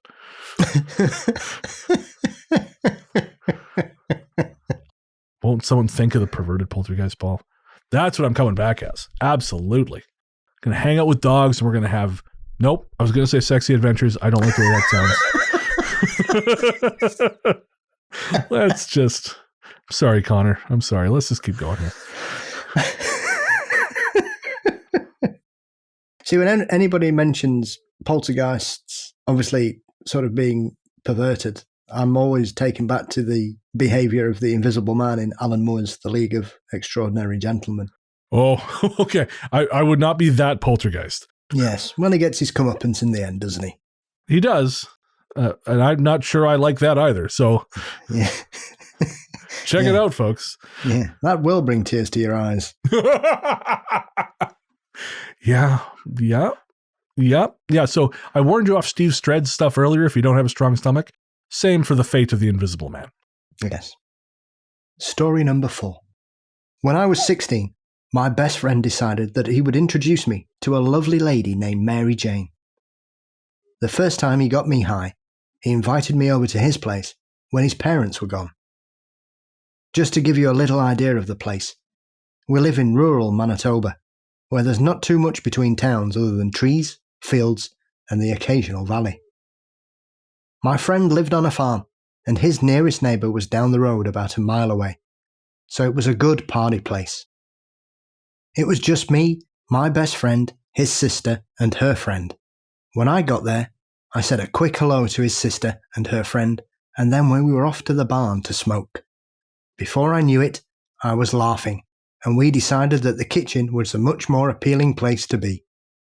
After we got inside and into the fridge, we were sitting down in his living room. I was on the couch beside the doorway to the hallway where his and his sister's bedrooms were, and he was sitting on a chair directly across from me, facing the doorway. His sister and her friend were having drinks in the kitchen, which was on the other side of the living room from the hallway.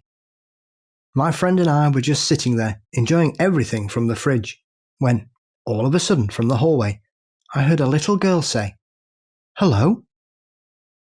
It was more of a question, like if you aren't sure anyone's home.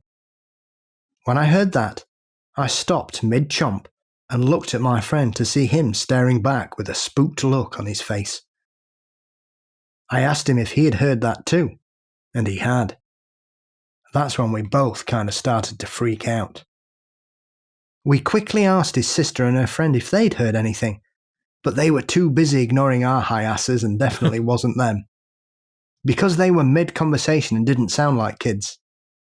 One thing that came to mind after listening to you guys was that maybe sometimes these things are just time slips, and we were making so much noise that that little girl in another timeline heard us by accident. Who knows? But I thought that was a cool idea. I mean, who hasn't smoked themselves into another timeline?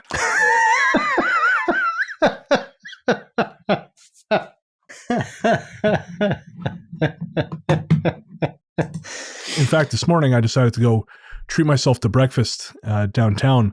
And I've got three places I kind of circulate between for breakfast. There's one close to me, which I prefer, but sometimes I want the walk, so I'll go downtown. But anyways, I was sitting in the one downtown, and I texted my friend. I said, it just occurred to me, this place is basically like the nexus point for all the different shittier timeline versions of me. Because everyone around me, I'm like, yeah, that could pretty much be me, but, the sadder 10 years later, or the sad, female version of me, we're all just kind of sitting in there like some kind of weird restaurant at the edge of forever, just mutely eating our greasy diner food and trying not to look in each other's eyes.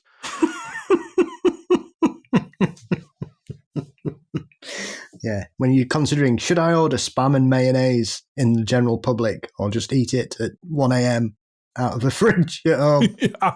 Spam should be eaten either on, like, as part of Spam Masubi or crying. These are the two ways you eat Spam, the end.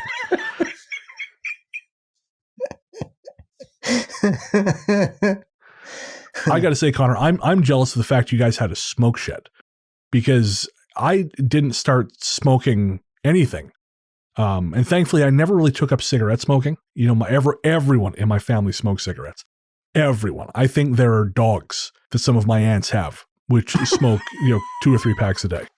But I never really picked up that particular habit. I smoked a little bit in Morocco. I smoked quite heavily in Morocco. But once I was no longer under the stress of that, I I actually remember taking a drag off a cigarette on the boat of the deck of the ship as we were leaving. And all of a sudden, it's like I tasted it for the first time. And I went, fuck this. I pitched it overboard. But a friend introduced me to vaporizers for cannabis. And this is a drug-heavy episode, folks. I'm sorry. You're just going to have to deal with it. I don't super like being high. One, I'm a control freak, and two, I just got too much shit to do. But I've been buying CBD cartridges, so I get just the relaxation of it. But the thing is, I'm so used to just smoking it, to just pulling on it now. I forget I can't do it in public places. So I'll be sitting on my couch and I'll just pull it out and take a puff, and it's fine because it's vapor. The smell goes really quickly. So today I was sitting in the sad diner at the edge of forever, and I just thought, well, Jesus Christ, I'm going to have a smoke. And I realized, no, you can't just do that. This is like taking your pants off somewhere because you're comfortable. Store, you just can't. So I'm deeply jealous of your smoke shed, Connor. What do you guys have? What's left in England to go hide and smoke subtly? Because it's still very illegal over there. What? Mary Jane? If someone were to do such a thing, which I know you would never lower yourself to that level, but hypothetically speaking. The street. Oh, very bold. Okay. No, it's really good. You can always tell when people are cropping around here because you can just stink it. Oh, really? Yeah. People are always lighting spliffs up everywhere around here. Oh, so they just don't care anymore? Nah. It's kind of tolerated, even though it's illegal. I mean, you can't sort of sit in a beer garden. I mean, though there are certain pubs, shall we say, that turn a blind eye to really? People who have a crafty one if it's quiet outside late at night. Oh, interesting. Okay. But a lot of people these days just walk about with them on the go in the street. You can, especially where I live here in Sheffield, there are certain parts where people will just walk past you with one on the balloon. Wow. I mean, when I got together with Nick, she worked for the police. I mean, this is 15 years ago now, but when she came to Canada, her and we've been together for 16 years. So 15 years ago when she came to Canada for the first time, or to live, I remember being at a concert, it might've been Rob Zombie. And all of a sudden she started sniffing and she went, cannabis, like it was the name of her arch nemesis. And she thought he died in the Reichenbach fall, but he had come back.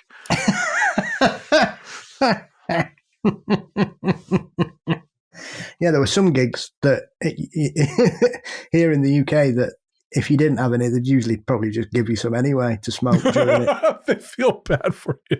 Especially in Manchester. I remember being at a gig in Belfast, and it was, do you know the band Down? I am aware of them, yes. Yeah, so the lead singer from Down is Phil, formerly of Pantera. Mm. And he was so drunk. This was 2008. I think he's cleaned himself up a little bit now, but he was so drunk on stage he could barely perform. He was drinking bottles of wine all night. And someone in the crowd had cannabis, and he could smell it. And he kept saying into the microphone in that inimitable voice of his, give me something to smoke. And the Irish absolutely refused to give him shit. They would not give him an ounce, a speck of their cannabis. It just was not happening. And he just got real sad. No one would share their weed. I'm like, no, get it yourself, you bastard. Yeah, so it's... All right, we're back from a massive edit. That one's for you, patrons. If you want to hear us bitch about Death on the Nile and the Batman, that's where you go. Patreon.com/Ghost Story Guys. But praise fresh. Which I cannot wait to see. All right, it's that time again, so we're going to take a quick ad break. And remember, if you sign up at patreon.com/Ghost Story Guys, you don't have to deal with any of this bullshit. This is story 5 from Connor. Okay, so this isn't really a story, but more of me hoping to get your thoughts on this. This still happens every now and then, but it happened a lot back in high school. I would be at a party, and after falling asleep back home, I'd doze off for a couple of hours. When I would wake up, I'd feel like I was still at the party. I was in my bed with only my shorts on, but there were people there, and I could hear them talking. It was like my body was in my house, but my mind was still at the party, yet I knew I was laying in bed. It was like my mind was split. Like one half of my brain was at the party, the other half was in bed. When I would close my eyes, I'd be there, and when I would open them, I'd be back in my bed, yet I was aware I was at both. I really don't know what to think of it, and I've been very curious about what you guys might think. So we're a little bit behind, so I'm going to be quicker on this than I ordinarily would, but Basically, Connor, I think one of two things is happening. One, or three things. There's a phenomenon in remote viewing known as bilocation, where basically you're viewing a place and you start to have the sensations of that place while also having the sensation of the environment from where you're projecting. So that is a thing that can happen with remote viewers. Because again, remote viewing it's not a case of if it works, it's a case of how. So yeah, bilocation, that is possible. Also, I would be curious to know if the party's still actually going after you've gone home and go to bed. Because I kind of just wonder, sometimes when I used to work at the library when I was in high school, that was my first job. Exciting, I know. But I would shelve books for hours. And then I would go home and I'd be hanging out at my house, say playing games or whatever. And I would be on the computer playing a video game. I would have, because ADHD, which I did not understand at the time, I would also have a television show going in the corner of the room. But I would be certain, I'd be looking at my screen, but I would be certain that if I were to look in my peripheral vision, I was still in the library. And I just sometimes think if we're really, because back then it was my first job, I was trying really hard not to fuck up.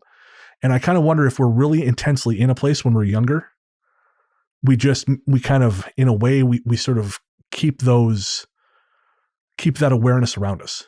You know, like another example is one night when I was working at the dispensary, we had this crazy windstorm and the wind kept blowing open the door. And so the bell would ding. So we go out front and it's nothing. It's just the wind. And this happened for hours.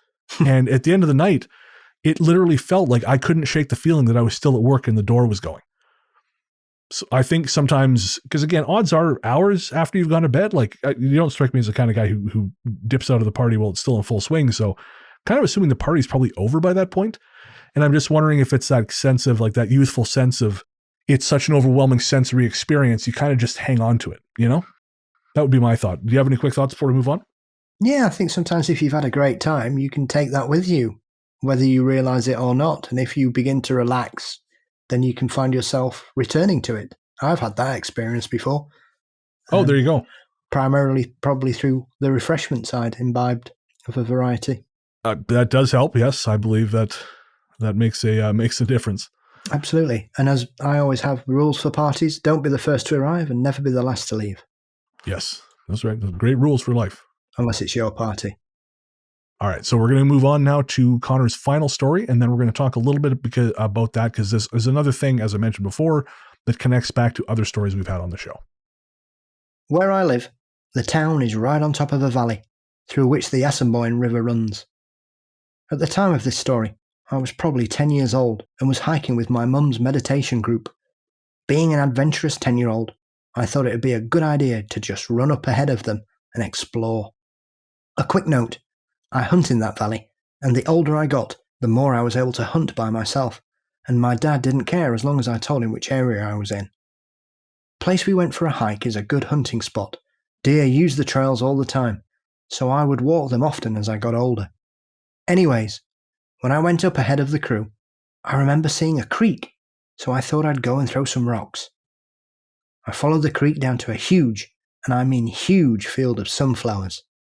I remember it being quiet. It seemed so cool, and I started playing with the flowers, grabbing one and deciding to go back to the group. It felt like no more than 10 minutes had passed, so I went back to the creek and followed it right to where I came from. When I stepped back onto the trail, I could hear everything around me again. I started to hear people yelling my name, so I nonchalantly walked towards the voices, and that's when my mum's friend screamed out that she had found me. She ran up to me and wrapped me in a hug. Then when my mum got there, bawling her eyes out, I asked her what was wrong, and she asked me where I went and why I was gone so long. I was really confused, especially when my dad came out of nowhere. I guess I'd been gone for about 3 hours, and my mum had even called my dad to help look because he knew the area better. I told him I'd been at the sunflower field, and he looked confused. He said the only sunflower field around here was the one in front of our house in the valley.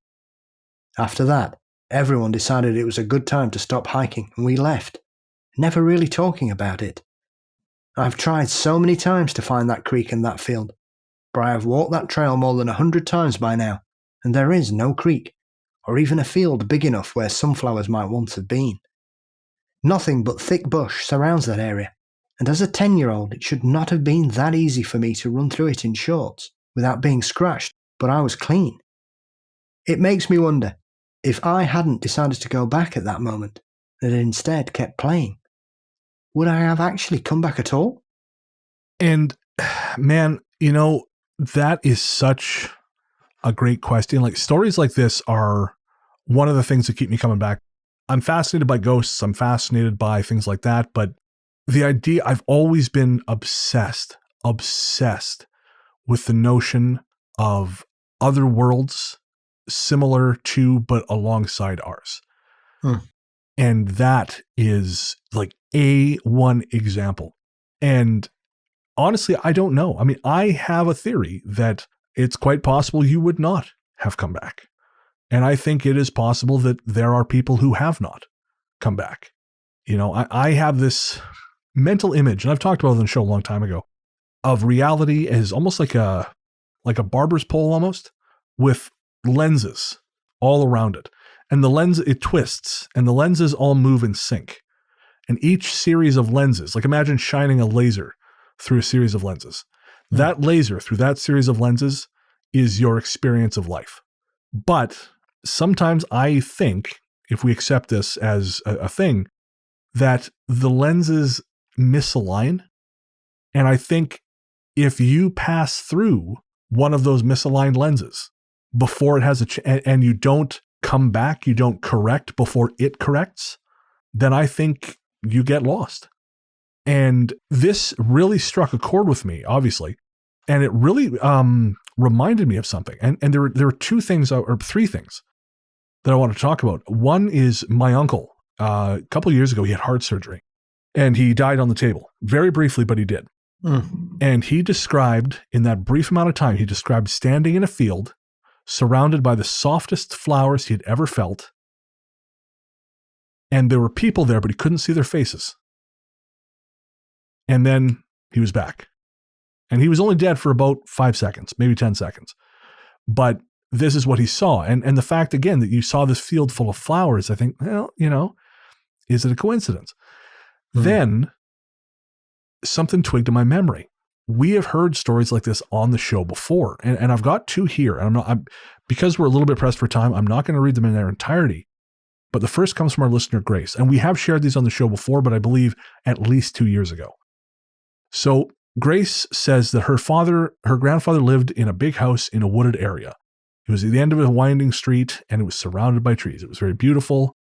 And her and her brothers would venture out each time they visited. They would hike to the bottom of a ravine, which the house bordered on. They would explore along a small creek. She said it was a really wonderful place. But one time, they were there with their cousins, who were a few years older than them. And they came across a surprisingly large oak tree at the bottom of the ravine. She said it was towards the point in fall when most of the trees have changed color, but this one was still green. And she remembers looking back to her older cousins who were playing about 15 yards away, and then her and her younger brothers walked past the tree. And after a very short walk, they were suddenly in an open field of lilac flowers. And now, she said these flowers extended as far as the eye could see. And bear in mind, they were in the bottom of a steep ravine. So there should not have been open plain. And she said she can still remember the field of lilacs today. It was beautiful. She said we ran and played for what felt like hours until we were all tired and laying down in purple flowers. I remember thinking how odd it was that we had never found the field before, but being about 7 years old, I just shrugged it away. I told my brothers we should probably go get our cousins, so we turned back towards the trees to walk to them. We were so excited to show them the field. She says they passed a large oak tree again and ran to tell them about the amazing field of lilacs. Her cousins said, "What are you talking about? I just looked over to check on you guys a few minutes ago, and you were right over there playing in the creek." I grabbed him by the hand and started pulling him over to where we saw the tree. We walked and walked until she realized it was not there anymore. And that's it. She has never again found that field of lilacs. They've looked at maps. There is nothing to suggest that those lilacs were ever there. But it raises the question of, if they weren't there, where the fuck did they go? And now you might say, okay, that's kids. Shit happens, right? Kids remember things weird. But then we have this message from Joe. And this happened to Joe when Joe was a teenager. She used to ride in the empty areas in her neighborhood where she used to ride her horse. And they were basically, it was at the edge of the Mojave Desert. There were buttes throughout the area. It was actually, as I recall, she said it was a very popular area. A lot of people rode through it. They shot a lot of movies there. They shot Young Indiana Jones Chronicles. People would film extreme motocross. They shot scenes from Firefly there, Buffy the Vampire Slayer. They even filmed scenes from U2's Joshua Tree video there. So, so like this is a well-known, a well-traveled part of the desert. But one day when she was 15, she was horseback riding. She came across a path she didn't recognize, and there was a dry riverbed. So the sand in the riverbed was different than the desert dirt around it. And apparently it's not uncommon for that riverbed to be sunken into the ground the way it would be if it still held running water. But she said this riverbed was not where she was used to seeing it. So she followed it because it didn't make sense with her memory of the area. And she said for some reason on this day, instead of a fairly straight path, it seemed to curve, winding like a snake through an area that was suddenly denser in trees and brush than she remembered. The sides of the riverbed were slowly increasing in height. The width of the riverbed started at around 10 feet across, but as the sides grew taller, it also grew narrower, until she could touch either side with her outstretched hands. And even on horseback, it was taller than her head, so she couldn't see out of it. And she said the narrower the passage got, the more spooked the horse got. But she was just overcome with curiosity. She had to keep going. And the winding curves were getting so close that she couldn't see more than a dozen feet ahead of her. She says, and all of a sudden we went around one corner and reached a dead end. It looked like what I imagined a dry waterfall would look like, but I'd never seen it before. The sand there was almost a glistening white, a stark contrast to the dull khaki brown of everything else in the desert. And I had the distinct sensation of being watched. I tried to look around me, but aside from the walls, the only place to look was up. I couldn't see anything, but I had a desperate need to get out of there right that second. The space was small enough my horse had to walk backwards before we could turn around, but as soon as we did, I ran home. Now, Jo said she went looking for that spot again and could never find it. And she finishes by saying, it is just impossible to lose something that big in an area that small. I wonder what might have happened if I hadn't run into a dead end. And this seems to be like such a common thing. People come out of there wondering, what if I didn't leave? And see above for my answer to that. But what are your thoughts, Paul? As you touched on, kids make all kinds of crap up. But I find it incredible. Why would, like Connor says there, why would he imagine a field of sunflowers? I mean, that's a strange thing to mention anyway, because when I heard that, I was thought, well, that's a bit peculiar. Anyway, yeah.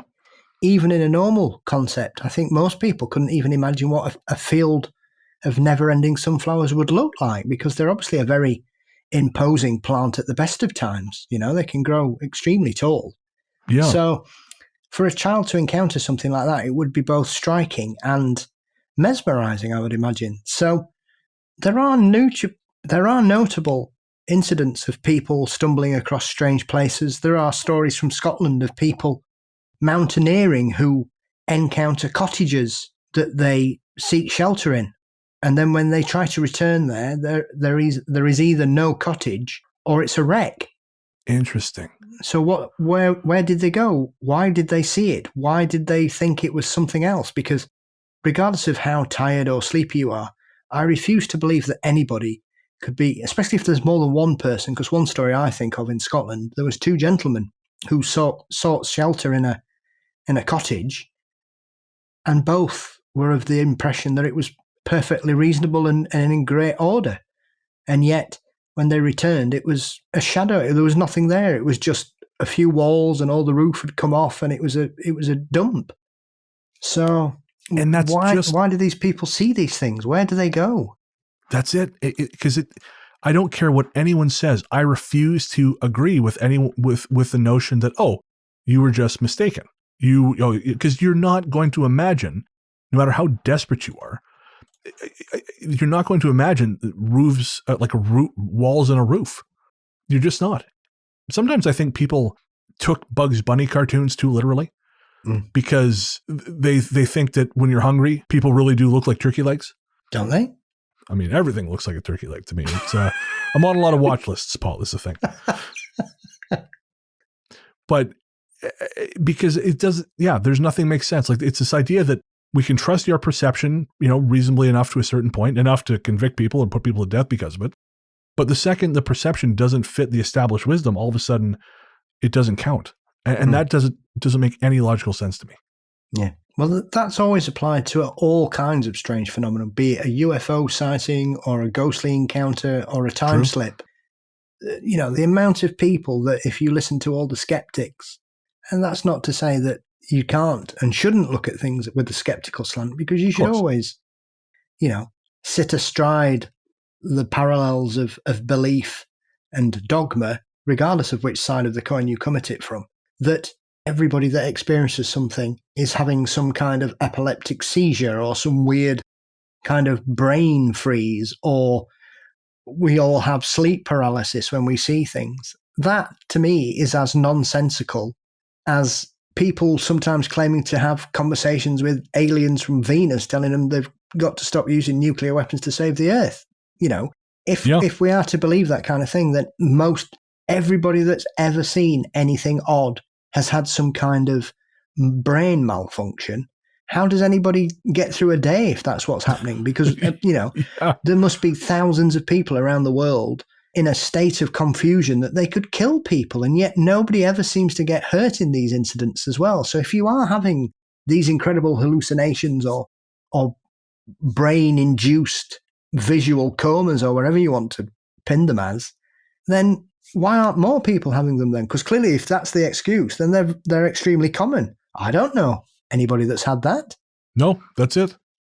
It's frustrating because it stops us from advancing forward.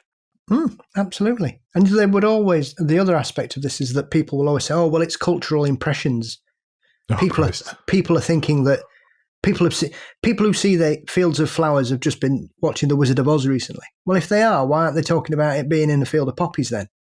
Yeah, and a fucking Tin Man. Like, that's beyond lazy. That annoys the shit out of me. And the other thing about this is these are fairly normal situations. They're just not where they should be. We're not, as we were talking about people seeing giant flying dinosaurs and things earlier. When people explain these situations of finding fields of lilacs or fields of sunflowers, these are normal situations. These are things that happen. Yeah. It's not like they're seeing a shark flying through the sky. So if we are to believe that these are brain-induced hallucinations, then we know hallucinations for some people can be extremely traumatizing and terrifying, and they see awful things.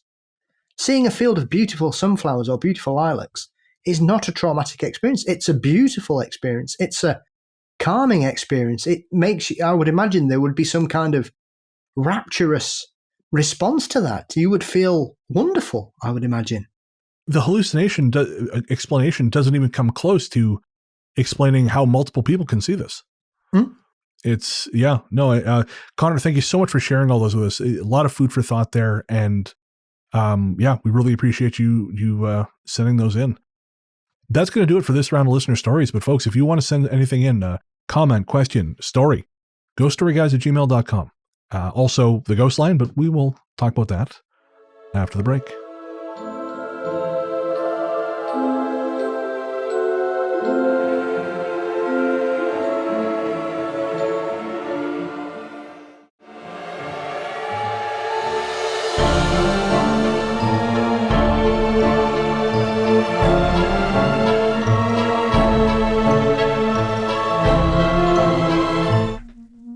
And welcome to the Ghost Gig. Hello, that's Alice. My name's Vince. We're two musicians and we have a slightly unhealthy obsession with horror. So we thought, why not put the two things we love together? Yeah, so we watch horror films and we write songs about them. And the result can sound like this. Folks plead and cry, shag and they die, and the rest is mostly filler.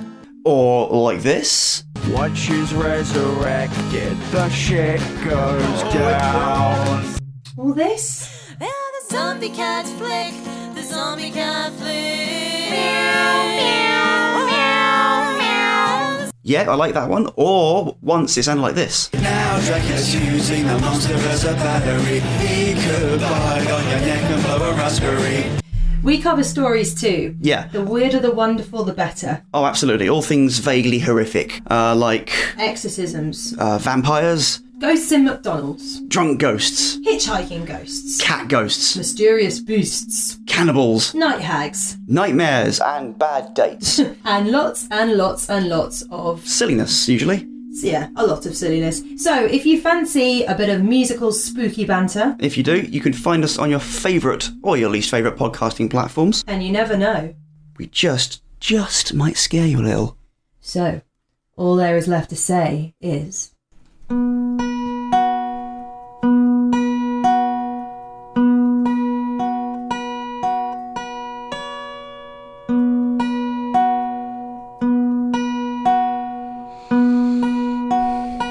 Welcome to the Ghost Gig.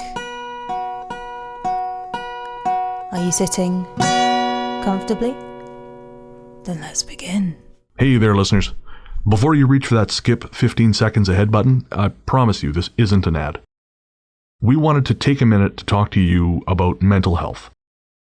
On this show, I've always tried to be as honest and open as possible about my struggles with depression and anxiety, because even though we've come a long way towards acknowledging the very real damage these things can do, there is still way too much lingering stigma about reaching out for help.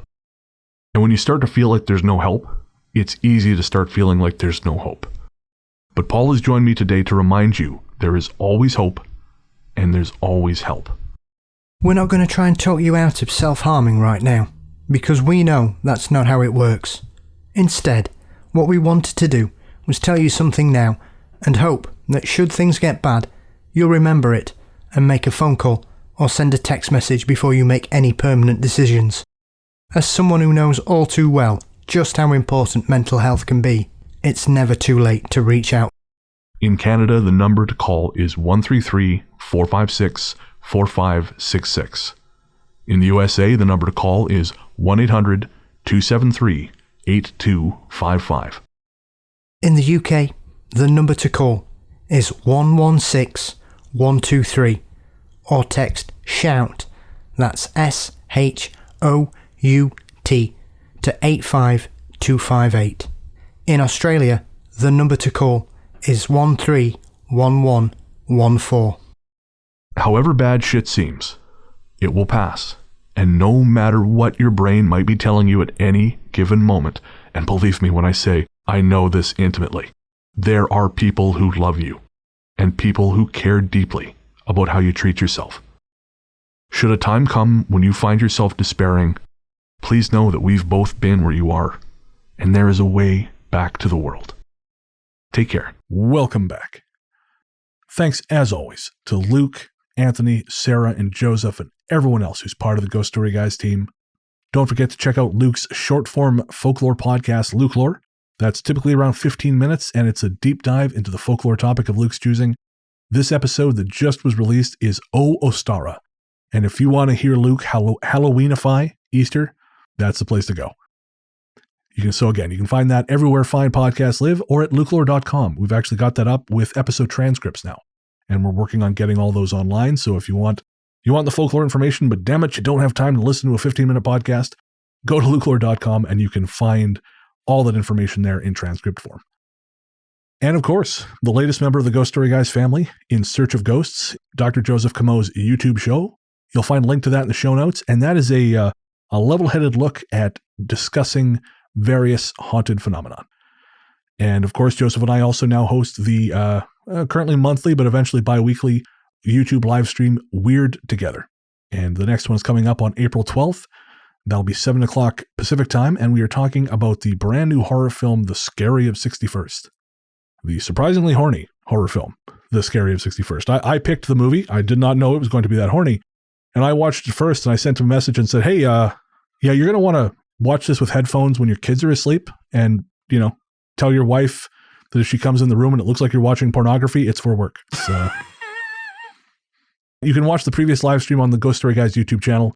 And again, that'll be on April 12th. Thanks also to my friend and co-host, the paranormal Johnny Carson, host of Mysteries and Monsters, Paul Bestel, who is now in his 3rd year of Mysteries and Monsters. Congratulations, my friend. Thank you, yes. Strange, isn't it? Not at all. I am not surprised. Now that I've seen what you're capable of these last 3 years, I'm like, nope, this is only going up. Yeah, it's been a ride. Yeah. From just deciding to do something just to save my own mental health and sanity to get where it is remarkable, really. It's crazy. It's fucking great, is what it is. So tell us, what's coming up on M&M, Paul? As this episode hits, I will be diving into the experiencer phenomenon with Canadian researcher and hypnotherapist Leslie Mitchell-Clark, talking regressional therapies, experiences, some of the creatures that people have mentioned encountering during their abductions, touching strangely on the secret Space Force project, which I was not expecting. Oh, okay. As well as dancing around with a couple of cryptids and looking into the situations and talking about a couple of cases, including one about family members being taken at the same time and being aware of each other when it happens. Oh, interesting. And then I've got the wonderful Scottish paranormal researcher Malcolm Robinson joining me for my 175th episode, where we dive into the infamous Sawkey poltergeist, which for many people is a more compelling case than Enfield. And I certainly think deserves to be held up in that company, definitely. Some would say it's better witnessed and wasn't just confined to the victim's home. It actually came to school and was witnessed by teachers and other pupils. Oh, wow.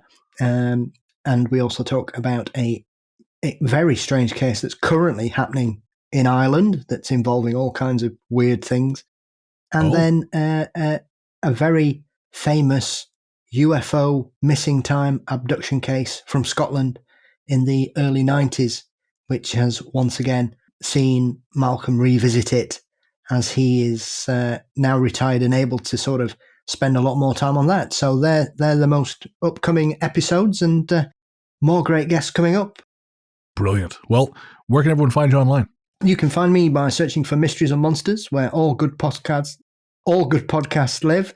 You can also find me on all social media by looking for Mysteries and Monsters, and we're on all the major platforms.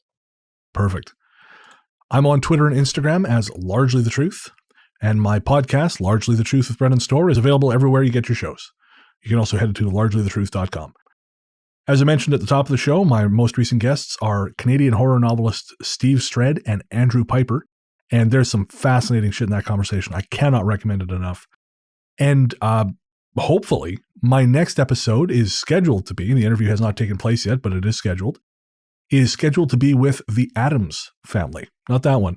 These are a family of filmmakers whose most recent film, Hellbender, hit Shudder about a month ago, maybe 2 months ago, and has been garnering insane reviews. And it is a very, very good movie. They were just profiled in the New York Times not that long ago, so I don't know what the fuck they're doing on my show, but that is the plan. So that'll be out 2 weeks from now. But for now, I do recommend checking out the interviews with Steve Stredd and Andrew Piper, because you will learn stuff. It goes to a pretty crazy place. It's the only one of my shows I've ever put a content warning on, because some of the things Steve found in the course of investigating that cult were truly shocking. So again, that's Largely the Truth with Brendan Storr, everywhere fine podcasts live. Like we said at the start, if you want to join the team, help support the show, listening is wonderful, but financial support is always welcome. And if you join the Patreon at $5 a month or more, you get access to all kinds of bonus material, weekly episodes of Book of the Dead, Host Adventures, monthly episodes of The Sunken Library, me and Paul, all kinds of cool stuff, live streams, and that's all at patreon.com/ghoststoryguys. That's patreon.com/ghoststoryguys. If you are a supporter at $20 a month and above, well, folks, that makes you part of Ghost Force. Patrons at the $20 level and above get thanked every second show here in this segment, because you're part of Ghost Force, and by God, I don't know what we'd do without you. No, thank you. This time around, the members of Ghost Force are Atham Saragon, Amanda Strong, April Bowers, Beth Hanson, Cheryl Baker, Dan Garrity, Dylan Sedlacek. We got that wrong last time, Dylan. This time we fixed it. Hannah Brown, Hannah Siemens, Jade Moores, Jason R. Slaughter, Jeanette Patterson, Jennifer Mullen, Johannes Escantildeo, Joseph Como, Julia Lugubrious, Just Julie, Jenna Blackwilder, Kimberly Hansen, Mara Noriega, Mark Semler, Mary Rose W.W., Peter Guns 08.5, Rebecca Brink, Rhonda Sheen, Richard Easby. Whitney Pussy, You are the few. You are the spooky. You are Ghost Force. Ghost Force. For real, guys, thank you so much. One, we love doing that segment. Two, we deeply appreciate your support, both financially and by your presence in the boards. You know, and you guys comment on posts. That's fun. It's a great little community we have. I'm so proud to be part of it. And if you want to join the team, you want to join that community, head on over to patreon.com/ghoststoryguys. We'll be happy to meet you, happy to hang out and shoot the shit. I'm going to be starting up the monthly live streams again for patrons, and I'm looking forward to spending time with you guys. So, patreon.com/ghoststoryguys. All right. Like we said before, if you want to get in touch, ghoststoryguys@gmail.com is the best way to get in touch. But you can also find us on all the major social media platforms. We're on Facebook and Twitter as Ghost Story Guys. We're on Instagram as The Ghost Story Guys. And we're on Reddit as r/Ghost Story Guys podcast. And of course, if you don't want to type, you can always call the Ghost Line. There's something strange in your neighborhood. Who are you gonna call? Ghost line. Call 1-888-588-6920. Thanks to Amber Pease for her Ghost Line jingle. That number is 1-888-588-6920. You can leave your story or comment as one or a series of voicemails. And if for whatever reason you are not able to call the Ghost Line, if you're outside of North America, for example, you can always send us a voice message using the recording app on your phone, attach it to an email, and just include it as a subject heading Ghost Line. Finally, our episode of the TV Trivia Podcast has dropped. You and I rocked some Marvel trivia. We rocked it hard. Yes, I love Captain America. That may have come up once or twice on the recording. He's my hero. He really is. Yes. And so, yeah, you can find that at by searching for TV Trivia Pod, wherever you get your podcasts. It was a ton of fun, really. I think it's about a half-hour show. Brian was a lot of fun. We had fun with the questions. We know, Paul knows everything there is to know about the Avengers. I think actually the best parts of the show were when we kind of wrested control of it away from him and just started bantering about, like the trivia about the Avengers or the problems I have with Iron Man's suit in Iron Man 2. Which is quite funny, obviously, having found a special edition of Endgame today whilst I was out. Yeah, that was great. Real world. Lucky bastard. All right. So, so if you want to listen to TV Trivia Pod with us, look it up. It's a ton of fun. There's also a bonus episode for his patrons. That's, I think, an additional 20 minutes. If you want to pick up some Ghost Story Guys merch, head on over to our website, ghoststoryguys.com. Follow the links to our Redbubble and TeePublic stores. We have a new design coming up pretty quick. We're just finalizing it with the designers. Very excited to show you guys. It's pretty cool. And so you'll be able to find that exclusively on TeePublic. That is exclusive to them. We'll post that up on our socials when it finally happens. Also, tell your friends about the show. We're really hoping to grow our audience this year. And honestly, word of mouth is the best way for that to happen. So if you like what we do, make sure to tell your friends. Force them to download the show. Threaten them if you must. No, I'm kidding. Don't actually do that. And if you also are someone, I've had a few messages from people who also remember Battle of the Planets. Oh, yeah. I saw that's fantastic. I love that we can all connect over our shared love of strange, half-remembered TV shows from other times or songs or movies. Yes. Someone's just tagged me in a post saying that the Russos are apparently optioning it. Oh, that's dangerous. That means it might be wildly good. I'm looking forward to your movie shelves sagging that much more. Yeah, because I really need another genre to get into. Right now, Julie's like, her spidey sense is going off. She's like, something's happening. Yes, it's when the Amazon envelopes are littered around the house. What have you been buying now? Porn. Yeah, I'd be better off saying that, to be fair. Not another bloody book on ghosts. Bigfoot's not real. Then I go in my I'm room surprised. and I'm cry. surprised you guys are still together. Those are fighting words. Yeah. She'll not be laughing if he jumps through a window. Like the beast of Boggy Creek. Oh boy, there's a glimpse inside the head of Paul Bestel right there, folks. Well, it is one of those things that somebody once said, why do you always, when you sleep in bed, why do you always sleep on the far side? And I quite normally said, well, if a werewolf jumps through the window, they're not going to get me first. Just makes And sense I think to they me. thought I was joking. Our theme song, Radio, Into the Darkness We Go, is composed and performed by Peter Kursov of Podzontommusic.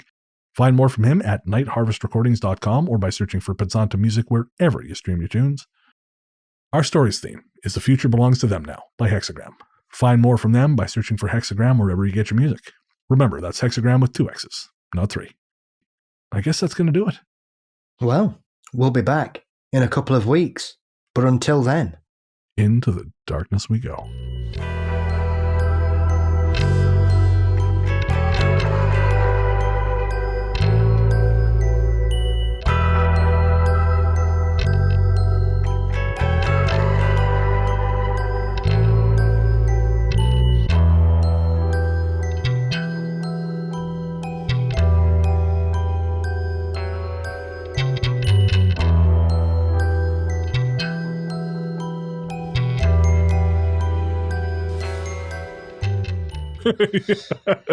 Yes, that's how I feel about it too.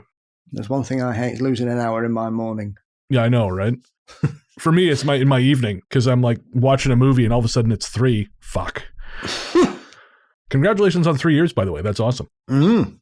Mental. Who knew we'd make it this far? Not I. Somebody bought me my first ever DAB radio, 15 years ago, Christmas. And one of the channels I found was classic rock. Right. So I just had it on, Christmas holidays, we were off work, and they just started playing this song, and it was fucking mental. Like a rainbow rising through the sky. He lives in a tower. He's a killer wizard. And I thought, what the fucking hell is this? It's mental. And it was Rainbow Rising. Oh, man. Unreal. 8.5 minutes.